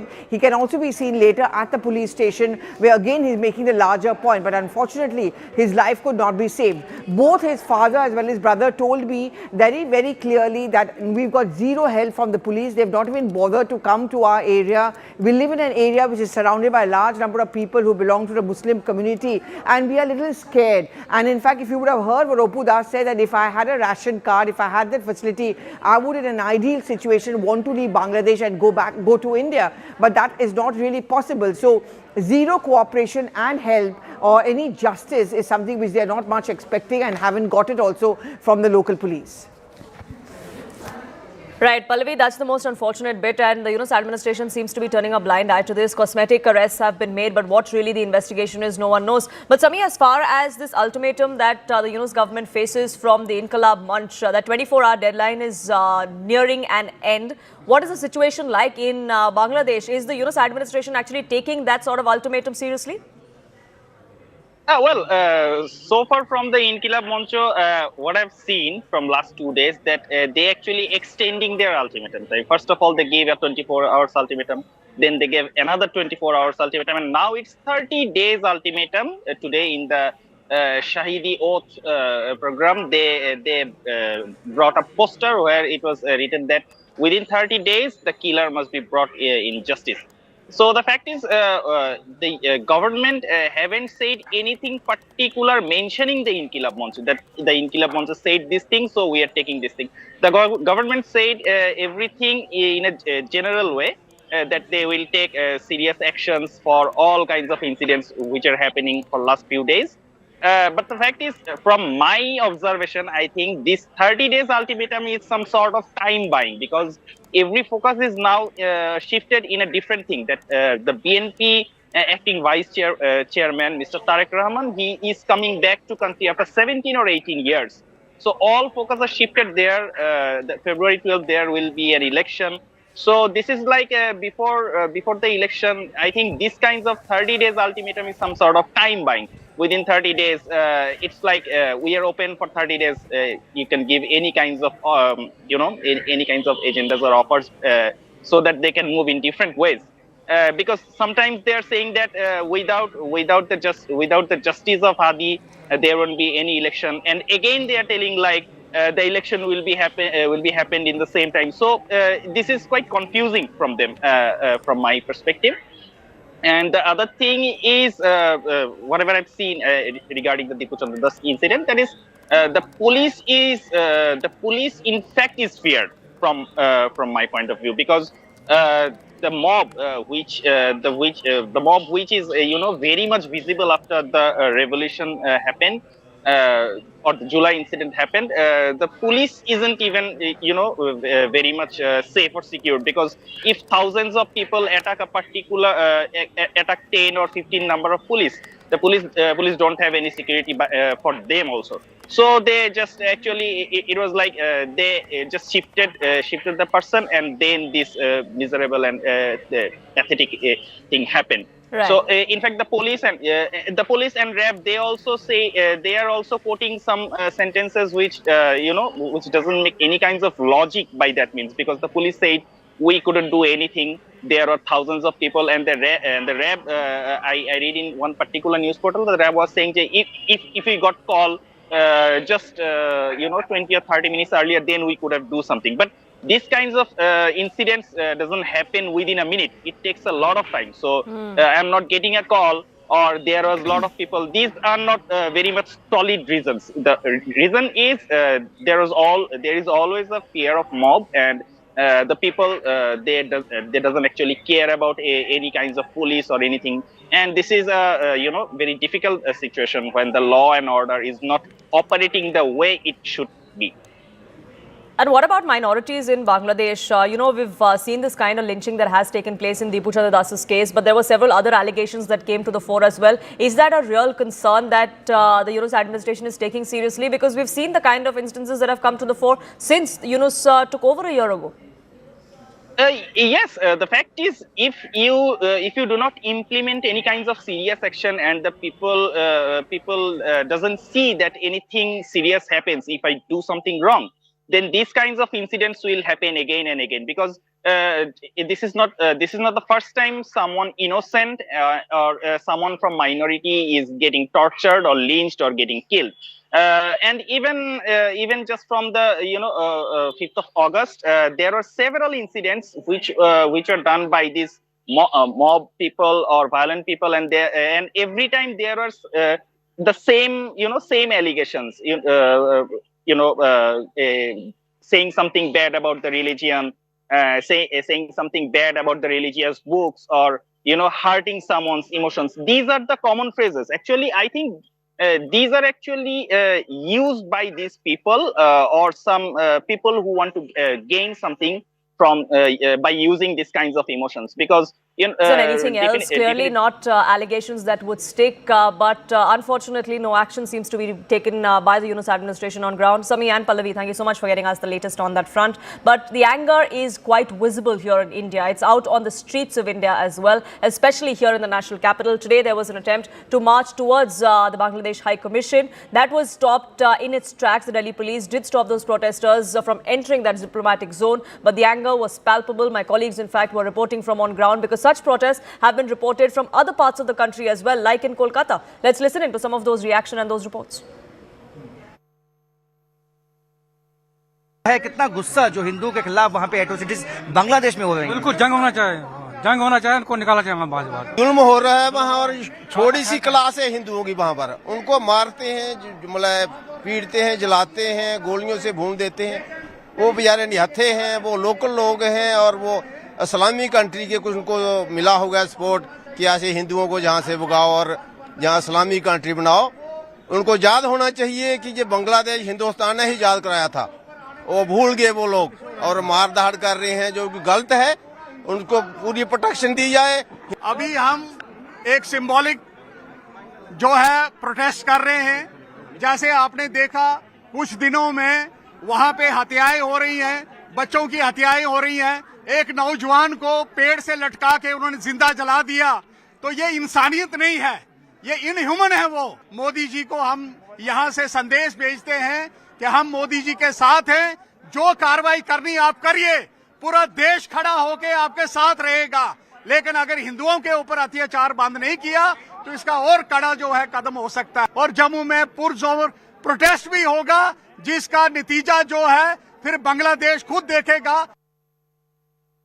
देश में Bharat central government तुरंत strict action लेकर के बांग्लादेश में हिंदुओं को रक्षा के लिए कुछ एजेंडा एक्शन लेना चाहिए। और एक विषय है तेलंगाना में, पर्टिकुलरली भाग्यनगर में बांग्लादेश वो इन्फिल्ट्रेटर्स और रोहिंग्या इन्फिल्ट्रेटर्स ज़्यादा संख्या में हैं। अगर गवर्नमेंट एक्शन नहीं लिए तो विश्व Hindu Parishad Bajrang Dal direct action plan announce करने के लिए तैयार है। See, it's a dead of humanity I speak. It's not about the religion and all. At least the humanity should be there. When Hindus are being killed in Bangladesh, no one is speaking against it. That's just because appeasement politics. They only say secularism, that too for only one religion.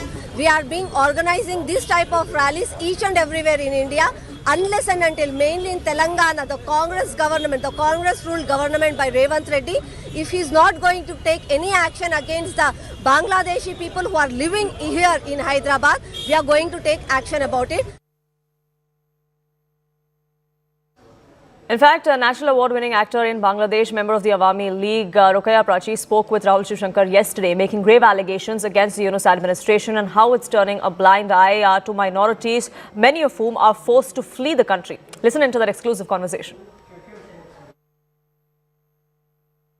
You allege, and I'm quoting you, a strategic plan, unquote, behind the violence in Bangladesh, this outrageous free run to Islamists. What specific actions or signals convince you that the interim government is enabling rather than containing Islamist forces that are anti-India palpably on the streets?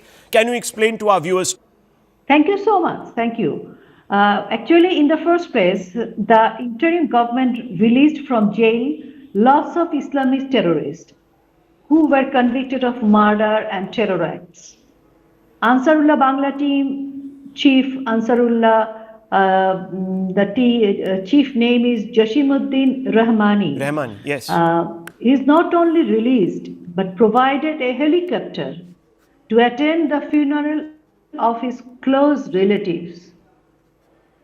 All those radicals are used to organize mobs who are attacking not only Awami Leaguers but also all progressive person opposing them. All dissent is silenced. The interim government is effectively run by the Jamaat-e Islami and the Yunus-backed National Citizen Party like NCP, Inkilab Manch and AB Party. And they are systematically using mob terror to neutralize or even eliminate all opposition in the name of raising a national armed reserve. The government is providing arms. What? And government is like is nearly 8,800. Government providing arms training to nearly 8,800 handpicked youths who are all from radical Islamist groups like Inkilab Mancho, NCP, and all other terrorist groups, Islamist groups, and this is a new, it's a first phase 8,800. Their target is 50,000 plus. All from the radical Islamist groups are there. This is a nucleus of a future Islamist militia like the Iranian Revolutionary Guards, will be used to silence all opposition to create an Islamic republic. My gosh. Not a single case has been filed against them. Now, the spate of anti-Hindu attacks in Bangladesh is only rising, but the Congress back home appears to have taken a distant stance as far as that issue goes. An off-color remark has been made by several within the Congress party, including Digvijay Singh and Rashid Alvi. They have drawn false parallels between the situation in Bangladesh to what they describe as growing communalism in India. The leaders have argued that just as communal and radical elements in India are allegedly targeting minority communities, a similar pattern seems to be unfolding in Bangladesh. The BJP has hit right back at the Congress, accusing them of legitimizing fringe elements. देखिए, बांग्लादेश में जब से इस प्रकार का जो आंदोलन होकर सरकार बदली है, वहाँ वो सारे तत्व हैं जो कि धार्मिक उन्माद फैलाकर राजनीति करते हैं, जिनका विरोध शेख हसीना करती थी, जिनका विरोध शेख मुजीब साहब ने किया था। ये जो हालात हमारे देश में हैं, यहाँ वही धर्मांध फैलाने वाले कट्टरपंथी ताकतें जो हैं, जिस प्रकार से अल्पसंख्यक समुदाय के खिलाफ जो कार्रवाई कर रहे हैं, वही रिएक्शन वहाँ पर उस प्रकार का हो रहा है। हम बांग्लादेश में जो हमारे हिंदू भाइयों के साथ हो रहा है, ईसाइयों के साथ हो रहा है, उसकी घोर निंदा करते हैं। दिग्विजय जी ने बिल्कुल ठीक कहा है। बांग्लादेश के अंदर कट्टरपंथियों की सरकार आ गई है, भारत के अंदर भी कट्टरपंथियों की सरकार आ गई है। वहाँ पर हिंदुओं पर जुल्म हो रहा है, मंदिरों को तोड़ने की बात हो रही है, भारत के अंदर मस्जिदों पर हमला हो रहा है, घरों पर मुसलमानों के बुलडोज़र चलाया जा रहा है। यहाँ भी कट्टरपंथी एक समुदाय के खिलाफ काम कर रहे हैं, सरकार काम कर रही है। बांग्लादेश के अंदर भी यही हो रहा है। मुझे लगता है कि दिग्विजय जी ने जो कुछ कहा है उसके अंदर कहीं कोई गलत बात नहीं है। किस प्रकार से बांग्लादेश में हम जो हिंदू विरोधी एक इस्लामिस्ट और बहुत ही खतरनाक फोर्सेस को देख रहे हैं, उसको भी जायज ठहराने का काम, उसको भी लेजिटिमाइज करने का काम, उसको भी नॉर्मलाइज करने का काम आज कांग्रेस पार्टी वोट बैंक की राजनीति में कर रही है। हमें तो पता था कि कांग्रेस पार्टी के कई नेताओं ने कहा कि जो बांग्लादेश की स्थिति है वो भारत में आ जाए, भारत में बन जाए, पर अब वोट बैंक के नाम पर हिंदुओं का कत्ल करने वाले इस्लामिक जिहादियों के बचाव के काम पर। और दिग्विजय सिंह जी, आप बता दीजिए कि भारत में माइनॉरिटीज के खिलाफ कब अत्याचार हुआ? My colleague Pallavi Ghosh joins us, getting us more perspective on this. Pallavi, is there an official reaction? Has the Congress taken a stance on this? Because ever so often such things happen that comments made by Rashid Alvi or Digvijay Singh are brushed aside by the Congress leadership as personal opinions. But so far the Congress hasn't distanced itself from the comments of Digvijay Singh as well as Rashid Alvi, and the silence of the Congress party for such a long time through the day is obviously going to keep on making the BJP take a hit out at the Congress party and accuse it of endorsing the comments which are coming in both from Rashid Alvi as well as Digvijay Singh. What is really interesting, Poonam, is that on the floor of the House in the monsoon session, Priyanka Gandhi Vadra, no less, had spoken out and appealed to a central government to protect the Hindus in Bangladesh. So these comments which are coming in from these two Congress leaders does not seem to be in sync with what Priyanka Gandhi Vadra has said, and the silence of the Congress party gives out that impression that they are actually being endorsed by the mainstream Congress. The Congress has faced a lot of attack because of his endorsement for the people in Gaza, and Congress has been accused of indulging in minority appeasement. Now the comments of Digvijay Singh and Rashid Alvi is just going to reiterate and reaffirm this perception about the Congress party. So far the Congress has remained silent. Right, Pallavi, thank you so much for getting us the latest on that front. Silence it is, but a lot has been spoken of about that silence by the Congress party. Whether they come out and clarify or distance themselves, we'll have to wait and watch. But for now, shifting focus. But speaking of the Congress, there seems to be trouble brewing for them in Karnataka. Karnataka Congress leader K.N. Rajana has now written to Rahul Gandhi flagging organizational lapses against the party chief in Karnataka, D.K. Shivkumar.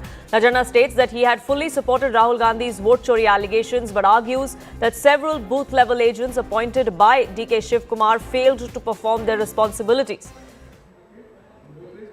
Afreen, my colleague, now joins us, getting us more details on this. Afreen, what does this letter go on to say? There are a lot of question marks that are being raised by this particular leader against D.K. Shivkumar's leadership as the state Congress chief.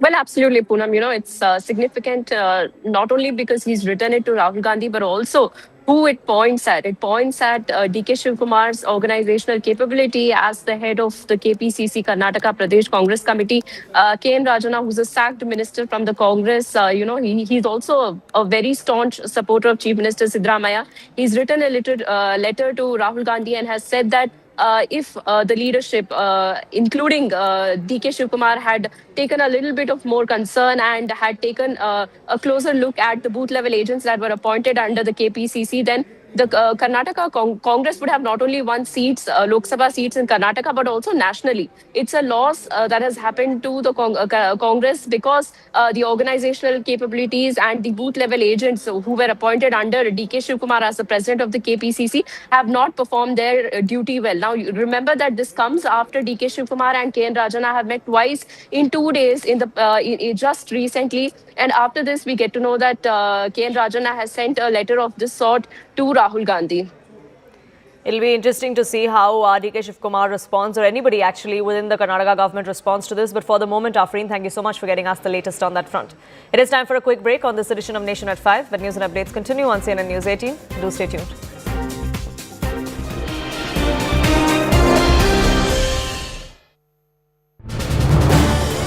This is News 18 Network.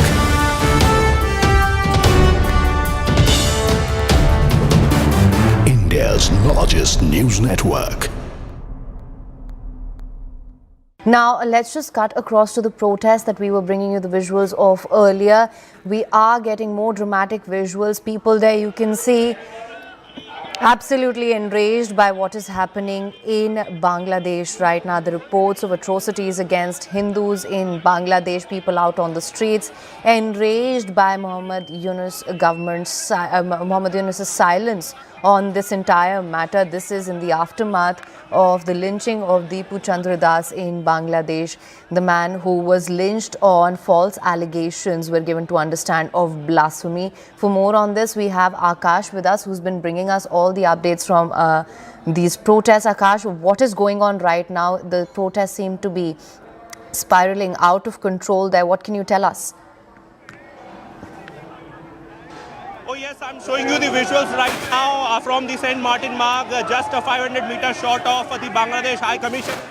The police, in fact, are struggling to maintain the second layer of barricading, and protesters, are somewhere trying to climb on these barricades, and they are trying to move ahead and, in fact, want to go towards Bangladesh High Commission. Vijay Rajesh Bharadwaj giving you these shots where you can see, in fact, the heavy police deployment and also the barricades where protesters are somewhere trying to convince the police personnel that they want to somewhere protest and register their protest, and that's the only intention. However, police is very clear that they won't let them ahead. In fact, we have the third layer of barricading as well. And I'm showing you the visuals that how police personnel are trying it very difficult to, in fact, maintain the second layer of barricading. Rajesh Bharadwaj also giving you the shots of the TTC bus that has been placed here to obstruct the particular traffic, also because of the fact that these are large in number. These protesters are large in number, and it is really becoming difficult for the Delhi police right now, but they are somewhere maintaining the second layer of barricading, and in fact there is a third layer of barricading. These protesters are very clear that they are against the atrocities against the Hindus that are happening in Bangladesh, and they want to protest against the Yunus government in Bangladesh, and that's the reason why, under the banner of Vishwa Hindu Parishad, they people have gathered here near Durgabai Deshmukh South Campus, very close to the High Commission of Bangladesh, protesting against the Yunus government. We are seeing, in fact, the activities since the 12th of December in Bangladesh, and in somewhere in reply to the sort of atrocities committed against the Hindus. These protesters have gathered here and are protesting today. Right, we also have with us Siddhant Mishra. Siddhant, there we can see the visuals on our screens right now, dramatic visuals. Scuffles have broken out, it appears, between the protesters and the police personnel there. They are trying to barricade that area and stop the protesters from reaching the Bangladesh High Commission. Siddhant, what can you tell us? Well, that's right. So protesters have broken the first layer of barricade, and in fact they marched 50 meters ahead towards the Bangladesh High Commission. In fact, I am reporting from this side of the road, and you could see the sea of people right there and being stopped by cops at the barricade. In fact, they did manage to break the second layer of the barricade, but immediately senior officials, cops intervened, and the barricades were again placed here. The protesters were requested by cops to move behind, and now the announcement is being made by Delhi police to stop here. They are requesting the protesters not to march ahead. Now, High Commission is more than 700 meters away from this place where protesters are protesting. There has been 3 to 4 layers of barricading, arranged by Delhi police on the route to Bangladesh High Commission, and they have still not entered the diplomatic enclave. So this time around, police will not let the protesters enter the diplomatic enclave. This is the last this is the last barricade where they have been stopped outside the diplomatic enclave. So once they did try to break this barricade, in fact it was broken also, but immediately senior officials intervened and police personnel are present here in large numbers. Delhi police, the paramilitary forces, they all are present here in large numbers. Delhi police is fully prepared today. In fact, on both sides of the road, the police is deployed. Protesters are still attempting to break the second barricade. Now, Mohammad Yunus, Hosh Mein Aao, Bangladesh Sarkar, Murdabad, chants are being raised by the protesters. They are here to demand justice for the Hindu garment worker Dipu Chandradas and also the atrocities against the Hindu minorities and other minorities in Bangladesh. So massive protest going on in the national capital today against the government of Bangladesh, against the conduct of the interim government of Bangladesh. Back to you. Right, absolutely, Siddhant. What we are seeing right now is utter chaos. In fact, of course, as you mentioned there, the protesters are clearly very agitated. They are demanding justice for Dipu Chandradas as well, the man who was lynched in Bangladesh. Now, Siddhant, of course, we're given to understand that they want to reach the Bangladesh High Commission, something that the police will not allow them to do. There we can also see the visuals of the protesters snatching the barricades. In fact, Siddhant, if you could just tell us of the measures which are in place to stop the protesters, because right now from what we're seeing, the protesters, the protests seem to be spiraling completely out of control. Well, that's right. So adequate arrangement has been made by Delhi police. In fact, the senior officials of Delhi police are present here on ground. In fact, you could see that there is a massive Delhi police deployment on both sides of the road. From the start of the diplomatic enclave till the Bangladesh High Commission, this entire area has been sanitized. This entire area has been cordoned off. There is no vehicular movement right now on on the roads of Chanakya Puri, especially on this route which goes towards the Bangladesh High Commission. And on my right, you can see sea of people. The protesters from Vishwa Hindu Parishad and Bajrang Dal have gathered here in large numbers protesting against the government of Bangladesh. In fact, they started from a metro station. They broke the first layer of barricade, started marching towards the second layer of barricade. Thank you so much for staying with us. India's premier space agency, ISRO, is all set to launch the Bluebird Block 2 satellite on December 24th, Christmas Eve at 8:54 a.m. This will happen from the Satish Dhawan Space Center in Sriharikota. It's part of the launch vehicle Mark III M6 mission. India is set to achieve another major milestone this time in commercial launches with this upcoming mission. And for the first time, India's heavy lift rocket will launch a large US commercial satellite, Bluebird 6, highlighting the country's growing credibility as a global space launch partner. This satellite deployment promises to bring mobile service to some of Earth's most remote locations, stretching into the Himalayas, traversing oceans and cutting across deserts. This is how it will go. Thundering into the sky is going to be the LMV-3, ISRO's heaviest launch vehicle known as Bahubali. That has powered India's several missions, which is going to be taking off at 8:54 a.m. The proven heavy lift rocket with a payload capacity of 10 tons has already launched Chandrayaan missions and multiple OneWeb satellites. Now it will carry the heaviest ever US satellite nicknamed Bluebird 6. This is the 9th mission as far as LVM-3 goes. Bluebird Block 2 will mark the 101st launch of ISRO and the first venture of the Indian Space Agency in 2025. It is going to happen here on 24th of December from Sriharikota. And what exactly does it aim to do? The Bluebird 6 satellite weighs about 6.5 tons. It's built by the American firm AST Space Mobile. Its mission is to create a space-based cellular broadband network, connecting mobile phones directly via this satellite. After entering the orbit successfully, Bluebird Block 2 will deploy its 223 square meter phased array antenna. That will set the record for the largest commercial communication antenna in low Earth orbit. This will mark a major leap in global satellite communications as well. Now, what about this particular mission and what about this particular satellite is so important? It's engineered to form over 5,600 individual signal cells. The Bluebird Block 2 will project connectivity directly to unmodified mobile handsets. The satellite is a game changer really because this Bluebird 6 enables direct satellite to mobile connectivity. No ground towers are required. There are no special devices that are required either. No modified phones, just simple regular handsets which will be connecting straight from space. Its mission focuses on remote and undeserved regions, bringing coverage where networks don't really exist at the moment. And powering it all is one of the largest antennas ever deployed in space, making global space-based cellular broadband a reality. If this satellite constellation performs as planned, it could help bridge the digital divide worldwide. Now, this mission is a milestone specifically for India and for ISRO as well because this marks the first launch of a large US commercial satellite from Indian soil. The successful deployment will strengthen India's presence in the global space market. It enhances LVM-3's credibility for heavy international payloads and reinforces the collaboration that India has with the United States in advanced space technology. If the satellite constellation functions as intended, it could bridge the digital divide worldwide. It could enable emergency communications and expand mobile connectivity in underserved regions.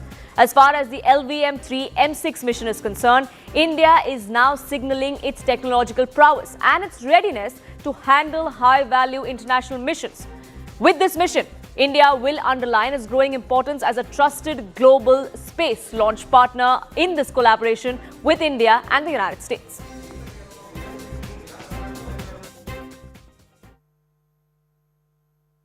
The Indian Space Research Organization is all set to return to the launch pad on Wednesday morning for the launch of a commercial communication satellite.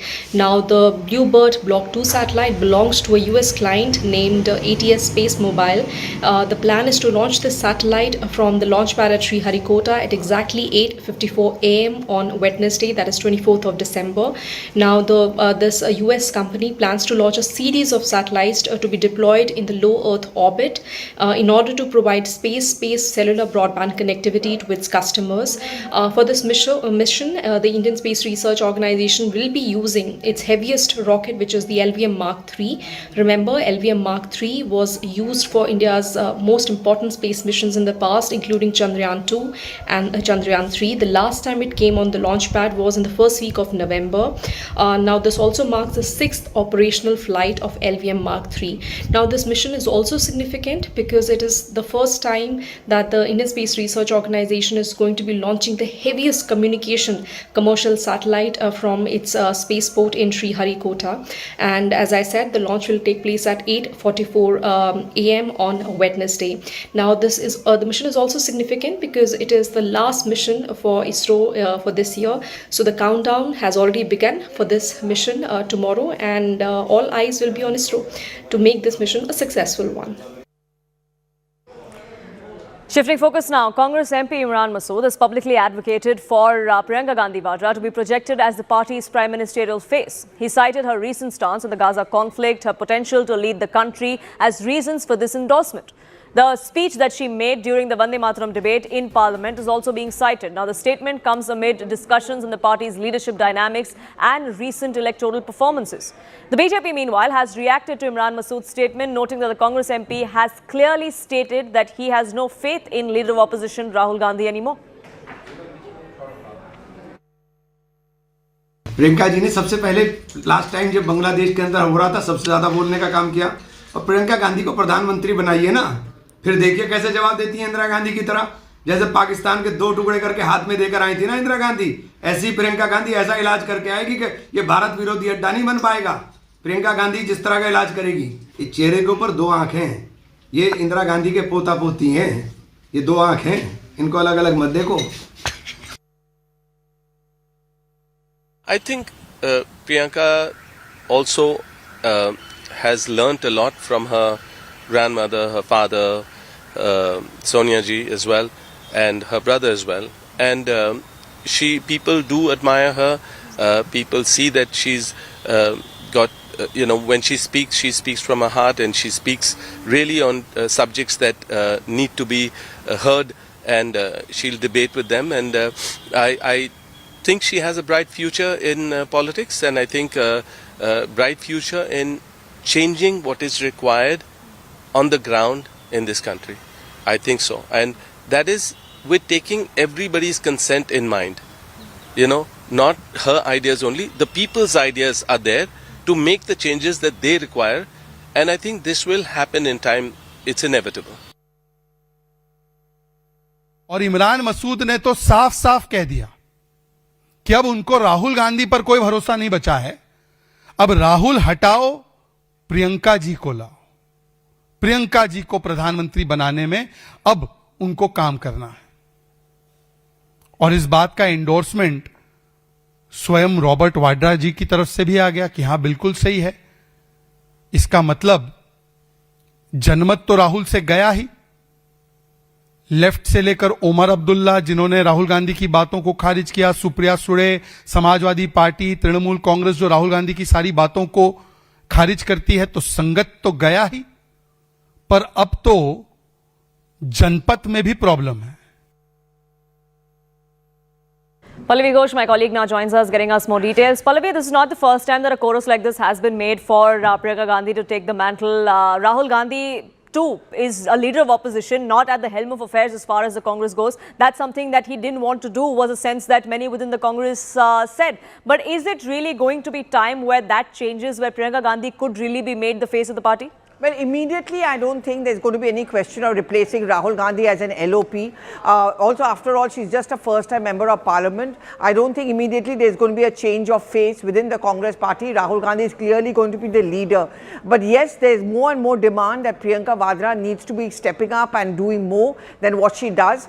The winter session is going to be remembered first of all for her speech on Vande Mataram, but also that chai pe charcha she had with the Prime Minister and the Speaker, and also that banter she had with Nitin Gadkari. Certainly more accessible, certainly more hands-on, a good communicator, coming to Parliament at 9:30 a.m. in the morning. These are little nuances which are always kept in mind when you're putting up a battle against a mammoth organization like the BJP. But with Sonia Gandhi making it very clear, Poonam, that Rahul Gandhi is a chosen one, Priyanka, I guess, will have to wait for a chance. But yes, there are indications coming in from the Congress. There's a pressure coming in on Rahul Gandhi as well to cede that space to Priyanka Vadra, because next year, that's in 2026, there are important elections coming up in 5 states where women voters, for example, is a very key factor. She's often been used to campaign extensively, crisscrossing, doing road shows. That is where has been her forte. It has not always worked in her favor or in the case of the party. But yes, there is a huge demand. There always have been. There are many leaders like Acharya Pramod Krishnan who left the Congress party saying that Rahul Gandhi se nahi ho payega, and they have made a demand that Priyanka Vadra should be brought in. Recently, the former Orissa MLA made a similar demand, and he had to pay the price for it, and he was expelled from the Congress. So I guess the writing is on the wall that Priyanka will have to wait for a time. But yes, there is also a huge demand, especially when Congress faces electoral losses, to make her become the face of the Congress party. Will that actually change the party's fortunes? One will have to wait and watch. But for the moment, Pallavi, thank you so much for getting us the latest on that front. Reactions, meanwhile, from the BJP coming in thick and fast. In fact, the working president of the BJP, Nitin Nabin, who was in Bihar, in Patna earlier today, called Rahul Gandhi a part-time politician. Listen in. मैं हमेशा कहता हूं मित्रों, युवा साथियों, राजनीति में shortcut के लिए कोई जगह नहीं है. राजनीति में शॉर्टकट से दूर हो जाइए. राजनीति लॉन्ग रन का काम है. लंबी दूरी से अगर जाना है राजनीति में तो धैर्यपूर्वक काम करिए. निश्चित रूप से काम के प्रति अपने कमिटमेंट के साथ काम कीजिए. भारतीय जनता पार्टी का वॉच टावर इतना मजबूत है, आपको बूथ से उठाकर प्रदेश और केंद्रीय नेतृत्व तक पहुंचा देगा. आप अपने काम पर विश्वास कीजिए. कोई बहुत लोग ऐसे हैं जो पार्ट टाइम पॉलिटिक्स करते हैं. राहुल गांधी टाइप जो आधा समय बिहार में जब आते हैं या देश में आते हैं तो केवल एक देश की बात थोड़ा मोड़ा करके फिर विदेश चल जाते हैं. इस पार्ट टाइम पॉलिटिशियन से नहीं बनना है. हम लोग फुल टाइम पॉलिटिशियन हैं. हम भाजपा के कार्यकर्ता 24 घंटा काम करते हैं, 24/7 काम करते हैं. Let's now get you a quick roundup of everything else that's made news here in the country, starting with what's happening in poll-bound Tamil Nadu. AIADMK General Secretary Edappadi Palanisamy met with BJP's Tamil Nadu election in charge, Piyush Goyal and Arjun Ram Meghwal, to discuss the upcoming assembly elections. The meeting focused on strategies and coordination between the two parties ahead of these elections.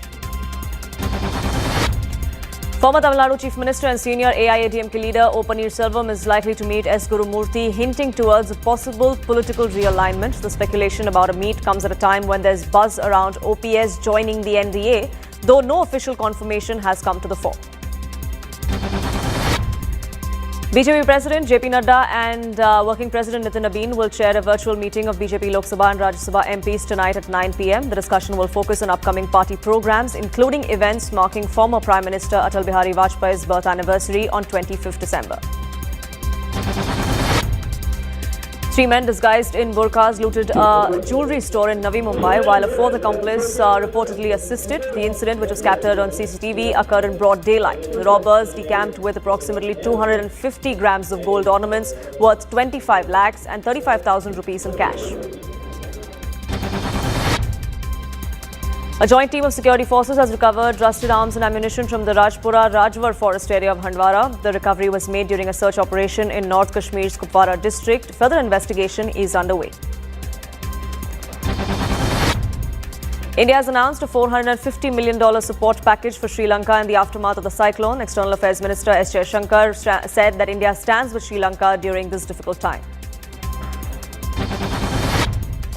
BCCI has more than doubled the match fees for women cricketers in domestic cricket. Senior players will now earn 50,000 rupees per day, up from 20,000. The move is aimed at pay parity following India's historic ODI World Cup triumph.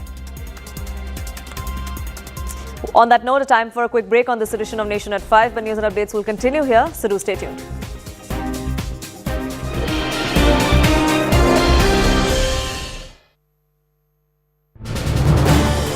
This is News 18 Network.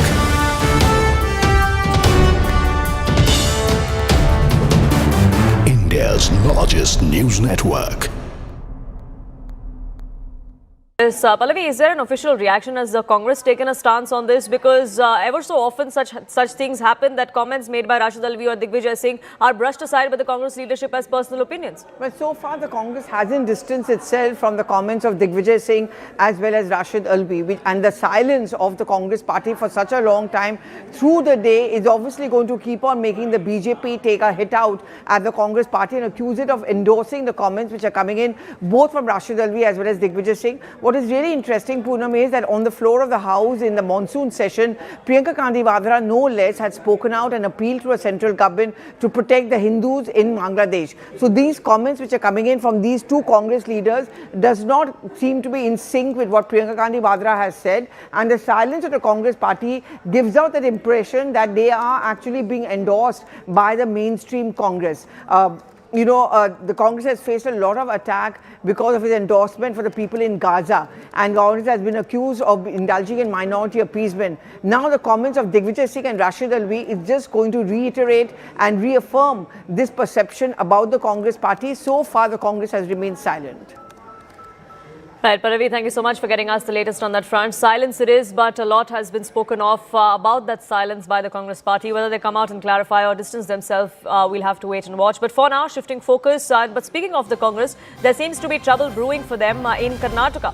Karnataka Congress leader K.N. Rajana has now written to Rahul Gandhi flagging organizational lapses against the party chief in Karnataka, D.K. Shivkumar. Rajana states that he had fully supported Rahul Gandhi's vote chori allegations, but argues that several booth-level agents appointed by D.K. Shivkumar failed to perform their responsibilities.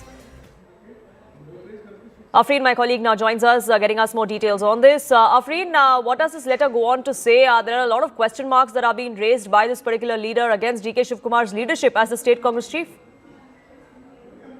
Well, absolutely, Poonam. It's significant not only because he's written it to Rahul Gandhi, but also who it points at. It points at D.K. Shivkumar's organizational capability as the head of the KPCC, Karnataka Pradesh Congress Committee. K.N. Rajana, who's a sacked minister from the Congress, he's also a very staunch supporter of Chief Minister Siddaramaiah.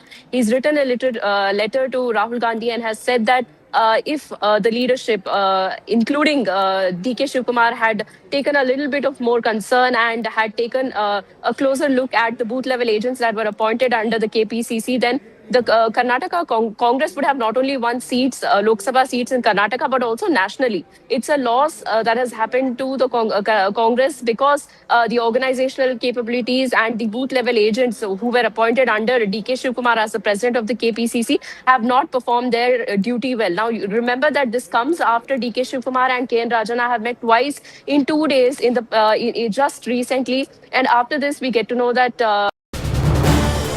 This is News 18 Network.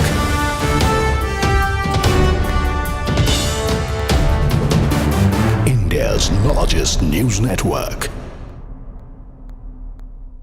Yes, Pallavi, is there an official reaction? Has the Congress taken a stance on this? Because ever so often such things happen that comments made by Rashid Alvi or Digvijay Singh are brushed aside by the Congress leadership as personal opinions. But so far the Congress hasn't distanced itself from the comments of Digvijay Singh as well as Rashid Alvi, and the silence of the Congress party for such a long time through the day is obviously going to keep on making the BJP take a hit out at the Congress party and accuse it of endorsing the comments which are coming in both from Rashid Alvi as well as Digvijay Singh. What is really interesting, Poonam, is that on the floor of the House in the monsoon session, Priyanka Gandhi Vadra, no less, had spoken out and appealed to a central government to protect the Hindus in Bangladesh. So these comments which are coming in from these two Congress leaders does not seem to be in sync with what Priyanka Gandhi Vadra has said, and the silence of the Congress party gives out that impression that they are actually being endorsed by the mainstream Congress. The Congress has faced a lot of attack because of its endorsement for the people in Gaza, and Congress has been accused of indulging in minority appeasement. Now the comments of Digvijay Singh and Rashid Alvi is just going to reiterate and reaffirm this perception about the Congress party. So far the Congress has remained silent. Right, Pallavi, thank you so much for getting us the latest on that front. Silence it is, but a lot has been spoken of about that silence by the Congress party. Whether they come out and clarify or distance themselves, we'll have to wait and watch. But for now, shifting focus. But speaking of the Congress, there seems to be trouble brewing for them in Karnataka. Karnataka Congress leader KN Rajana has now written to Rahul Gandhi flagging organizational lapses against the party chief in Karnataka, DK Shivkumar. Rajana states that he had fully supported Rahul Gandhi's vote chori allegations, but argues that several booth-level agents appointed by DK Shivkumar failed to perform their responsibilities. Afreen, my colleague, now joins us, getting us more details on this. Afreen, what does this letter go on to say? There are a lot of question marks that are being raised by this particular leader against DK Shivkumar's leadership as the state Congress chief.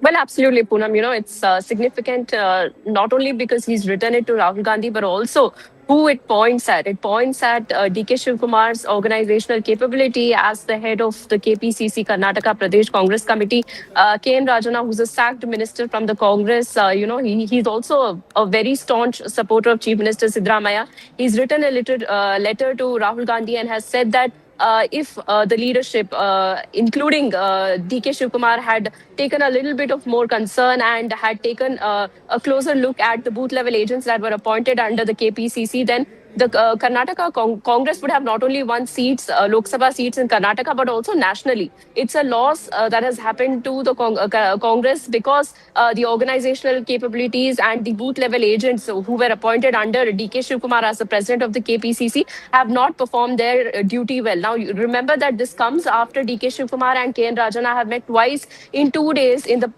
just recently. And after this, we get to know that... This is News 18 Network.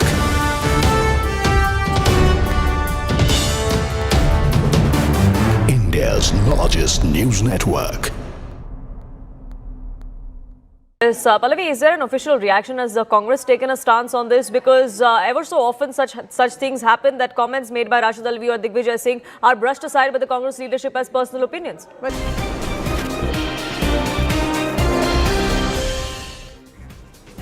Thank you so much for staying with us here on Nation at 5. We have some breaking news that's now coming in. This is CNN News 18 impact. The Delhi BJP councillor has now been forced to apologize for threatening an African national to learn Hindi or leave the country. The councillor has now come out and apologized after outrage. CNN News 18, remember, has been bringing to you pictures and that video which has gone viral where she threatens an African national who's also a football coach of learning Hindi within a month. She now has come out and apologized for that threat. मैंने 8 महीने पहले ही बोला था, नहीं हुआ ना, सब लोगों ने। नमस्कार साथियों, मैं रेनू चौधरी पटपड़गंज वार्ड से। कल से मेरी जो वीडियो काफ़ी वायरल चल रही है, उसमें मेरा इरादा किसी को भी ठेस पहुंचाने का नहीं था। MCD पार्क बच्चों के खेलने के लिए है और उनकी कोचिंग्स वगैरह के लिए। वहाँ पर जो भी सुविधा चाहिए होंगी हम लोग उपलब्ध कर। मेरी भाषा से शैली से किसी को भी दिक्कत महसूस हुई, ठेस पहुंची, उसके लिए खेद व्यक्त करती हूं और आशा करती हूं बच्चे ऐसे ही पार्क में हमेशा खेलेंगे। बहुत बहुत धन्यवाद। नमस्कार साथियों, मैं Renu. Nivedita, my colleague, now joins us, getting us more details on this. Nivedita, 24 hours after that video went viral, after that threat that she made to that African national, a football coach, no less, she's now come out and apologized, going on to say that if I said anything wrong, then I apologize. But the fact is that this kind of mindset that has come to the fore, that is even more concerning. Yes. So one important aspect is that the incident took place on December 13 and it was only on Saturday that Chaudhry's team posted this video on her Instagram. So yeah, the incident went viral soon after that, and the BJP, the higher leadership of Delhi BJP has taken note of the incident and she has been asked to apologize by the Delhi BJP. And as we have reported earlier that the issue that was being faced by the locals on the ground were of lack of lightning in the park, and also that the fact that the gates were not locked at night. So yeah, these were the issue for which she had received a complaint, and she came there for inspection. Rather than working on these issue, she issued a warning to the coach who has been teaching in that park from last 10 to 15 years, and the public, everyone around the area was almost happy with his behavior, and they said that it was he who has worked hard to maintain the park and not the MCD or any other authority in that area. So yeah, the BJP has acted against this and has asked her to apologize, and even the Delhi BJP unit chief has said that they will ensure that whatever is lacking in that park will be provided. And soon after her visit, a notice has also been pasted on the gate that that she has directed that the gates of the park has to be closed by 8 PM every night. Right, so an apology there and a set of instructions there coming to the fore. For the moment, Nivedita, thank you so much for getting us the latest on that front. This is just one instance where this BJP leader has been forced